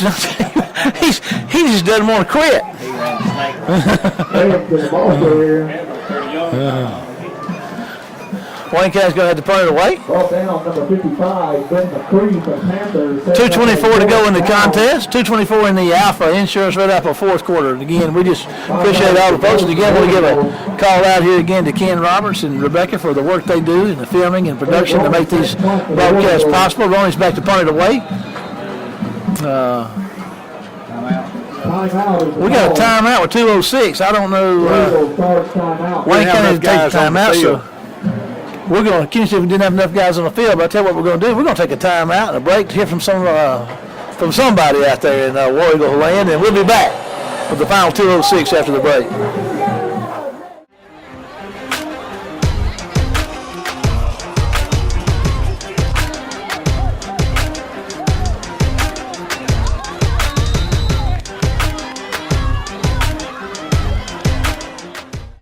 Welcome to the McDonald's post-game show, and head coach of the Warriors, Coach Todd Mangum. And I tell you what, I really don't know what to say except I was awesome. I mean, what, Coach? I mean, I'm just going to shut up and you talk and tell us something. Well, I'm just so proud for our players and our coaches after coming off that loss last week. I'm so proud for our players and our coaches being able to come out here and being able to let a lot of guys play and just, you know, go out there and play War Eagle football tonight. Play, you know, run the ball, successful for over 500 yards of offense. You know, defensively held them for just a little over 100 and no points, you know, no points. And I'm so proud for our players and our coaches after tonight. Sitting up there watching this thing, we're watching that Wayne County defense, and as a layman watching, observing, and others I'm talking to, we expecting that defense just to be tenacious and powerful and win. And we thought, last week, of course, it didn't turn out we wanted to, but we thought we saw a lot of bright spots in the defense. And tonight, it was just amazing. I mean, they put Quitman on lockdown tonight. Yeah, we did. The players came out. We worked hard this week. We knew they were going to come out and run the football. We knew their quarterback was a big part of their running game and everything. And our players just, went out there and did what they were supposed to do. And, just do what we do, and that's play defense. We're talking about this, too. A lot of young guys, and controlling a guy like that, options, they got to play their responsibilities. And that seems like, from us looking at it, and I know you can tell us more about it, they did that. You said they did what they were supposed to do. Playing those responsibilities, you can coach it and coach it and coach it and just hope they do it, but tonight they did it. Now, let's look at our offense for a minute. I mean, hitting on all 8 cylinders. I mean, just 500 yards, what you're talking about, running the ball, throwing the ball, the offensive line, big pushes. It seemed like most of the success was through the air in the first half, and then the second half would come out here, and then everything worked. But that offensive line was just leaning hard on that Quitman defensive line. Yeah, I mean, we challenged those guys this week to just come out and let's move the football. Let's run block. Let's get our running backs positive yards when we throw the ball. Let's protect our quarterback. And it all starts up front, on both sides of the ball. For us to be successful, it starts on both sides of the ball. And I was proud for our offensive line to come out there and proud that we were able to play a lot of guys and get a lot of guys some experience up front tonight, because it's not going to get any easier.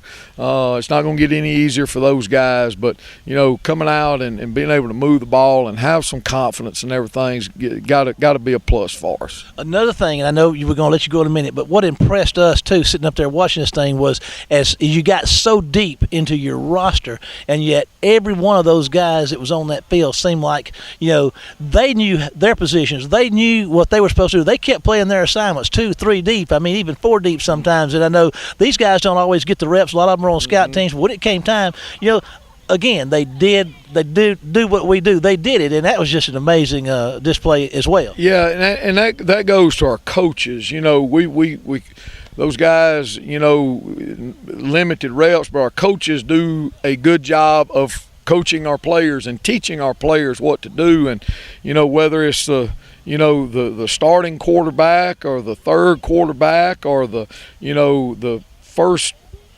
defensive line or the fourth defensive line, those guys get coached, and that's our coaches doing a good job with those players and players responding to our coaching.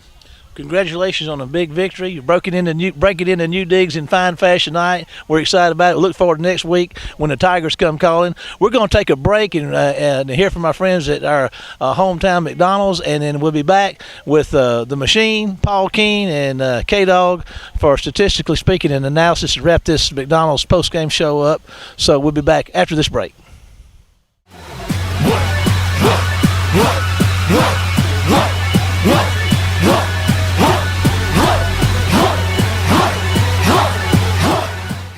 Welcome to the McDonald's post-game show, and we got papers and writing and notes and pen going. There's so much to talk about here, so we're going to go to the Dream, the Machine, Paul Keene from the Wayne County News. And, man, statistically speaking, tell us about it, Paul. Well, these kind of games kill these old stat boys like me. I mean, this was literally what you call a stat game. Everybody gets into on the stat sheet. But Wayne County, 25 first downs, 205 yards rushing, 331 passing. They were 20 of 30 passing, 2 fumbles, but they didn't lose them. 9 penalties, 4 punts, 83 return yards, 9 of 13 on third down. Time of possession, 24 minutes, 45 seconds. Individually, Freddie Jordan Jr., 7 rushes for 88 yards. Elijah Pugh, 10 for 47. Roy Arrington, 5 for 34. David Hodo, 18 of 23 passing for 282 and 5 scores. Reggie Stewart, 1 of 3. Deion Smith, 1 of 1. Receiving, DeJarvis Chambers, 7 catches for 146 yards. Deshaun Philon, 7 for 51. Quitman, 8 first downs, 97 yards rushing, 52 yards passing, 4 fumbles. They lost 3, 2 interceptions. 13 penalties, 8 punts, 1 of 11 on third down, 1 of 1 on fourth down. Individually, defensively, Tyree Evans, Tyler Hopkins with 8 tackles each, Jamal Poe with 6, Hunter James, Denzel Bonner, Jaquan White with 5 each. Caused fumbles, DeAndre Gandy and Jamal Poe, Rico Roberts, Larry Carter, and Chandler Pugh all recovered fumbles. Jaquan Briggs and Kadarius Pennell with interceptions, and then a whole slew of pass breakups. That was just a beat down. Catch your breath a minute. Yeah. Kenny, you got some diagrams drawn over here, but anyway, tell us what you're thinking in this McDonald's post-game show. Scorpions and trapezoids over here. To me, this is a tale of the ball game. We scored 14 points in the first quarter, 14 in the second, 28 in the third. That's where the wheels and the spare came out from under our wagon last week. Did the same thing for Quitman. We only scored 7 in the fourth, but that's 63 points, and in the story for Quitman is zeros across the board. That's the turnaround from last week, and that's what you see when you get control of your turnovers, because I heard one of the fans coming by the window up there a while ago said, well, boy, we sure looked a lot better than we did last week. And again, we've talked about this. We looked good when we had the ball, and we looked good on defense. 7 turnovers. And, they cleaned up the turnovers. Now, we're playing a little different team this week when we play Quitman. But still, our guys did what they do best, and that's get the ball in space. And defensively, I mean, when you watch the game, when folks have watched the game, and you'll see it a time or two on CMA, what you're going to see is you're going to see Benito and Ron Lally and those guys. You're going to see them blowing up that Quitman offensive line, and that just threw them off, and they never got a handle on that. And even when we got 3 deep into our JV guys and sub-JV guys, I don't know, we may have played the freshman team in the fourth quarter, but you saw the same thing, the same type of swarming defense. That is a Todd Mangum defense, and it's good to see that back. Amen, brother. Well, all you need to know, Roy Arrington is a defensive back, and he was one of the leading rushers on offense. I mean, come on. Yeah, I mean, and so, you know, when you're able to do that, though, that does a couple of things. You get a lot of confidence back in your starters. You get those guys back, getting a little bit of swagger back in their walk, because now they've established themselves in their minds. Hodo gets a lot of confidence back. I mean, this is a great night for him. This was what he needed. And then your defense, your defense is starting to say, hey, goose egg on the scoreboard, that means that we're doing something right. And so, when you're going to shift gear a minute and we're going to look at Hattiesburg, and so this is the kind of ball game you need between a 45-14 loss and then a 63-0 win. You need that in between these two games, because we've got Hattiesburg and Gulfport waiting in the weeds for us. And that won't be an easy task with those two 6A teams. No, it won't be. And then look a little bit further, you got a big trip to Natchez, and Natchez, they lost their season opener, but they're coming around. They're going to be a heck of a district opener. Well, we were all somewhat in shock last week when with what happened, because we all, and even when it was all over, the smoke cleared, we felt like that we're still a mighty good football team, and I think we're seeing that tonight. So it looks like the wheels on the bus are going round and round, and they're rolling Wayne County's way. So we're excited about Wayne County High School War Eagle football as always. We appreciate all of our sponsors for making these broadcasts on CMA 10 TV and WC-Web TV a possibility. And we want to turning out the lights on us here in the McDonald's postgame show, so we're going to let that tell us, there you go, we still got sound and we got light, but we improvise. So we'll see you next week for more Wayne County High School War Eagle football.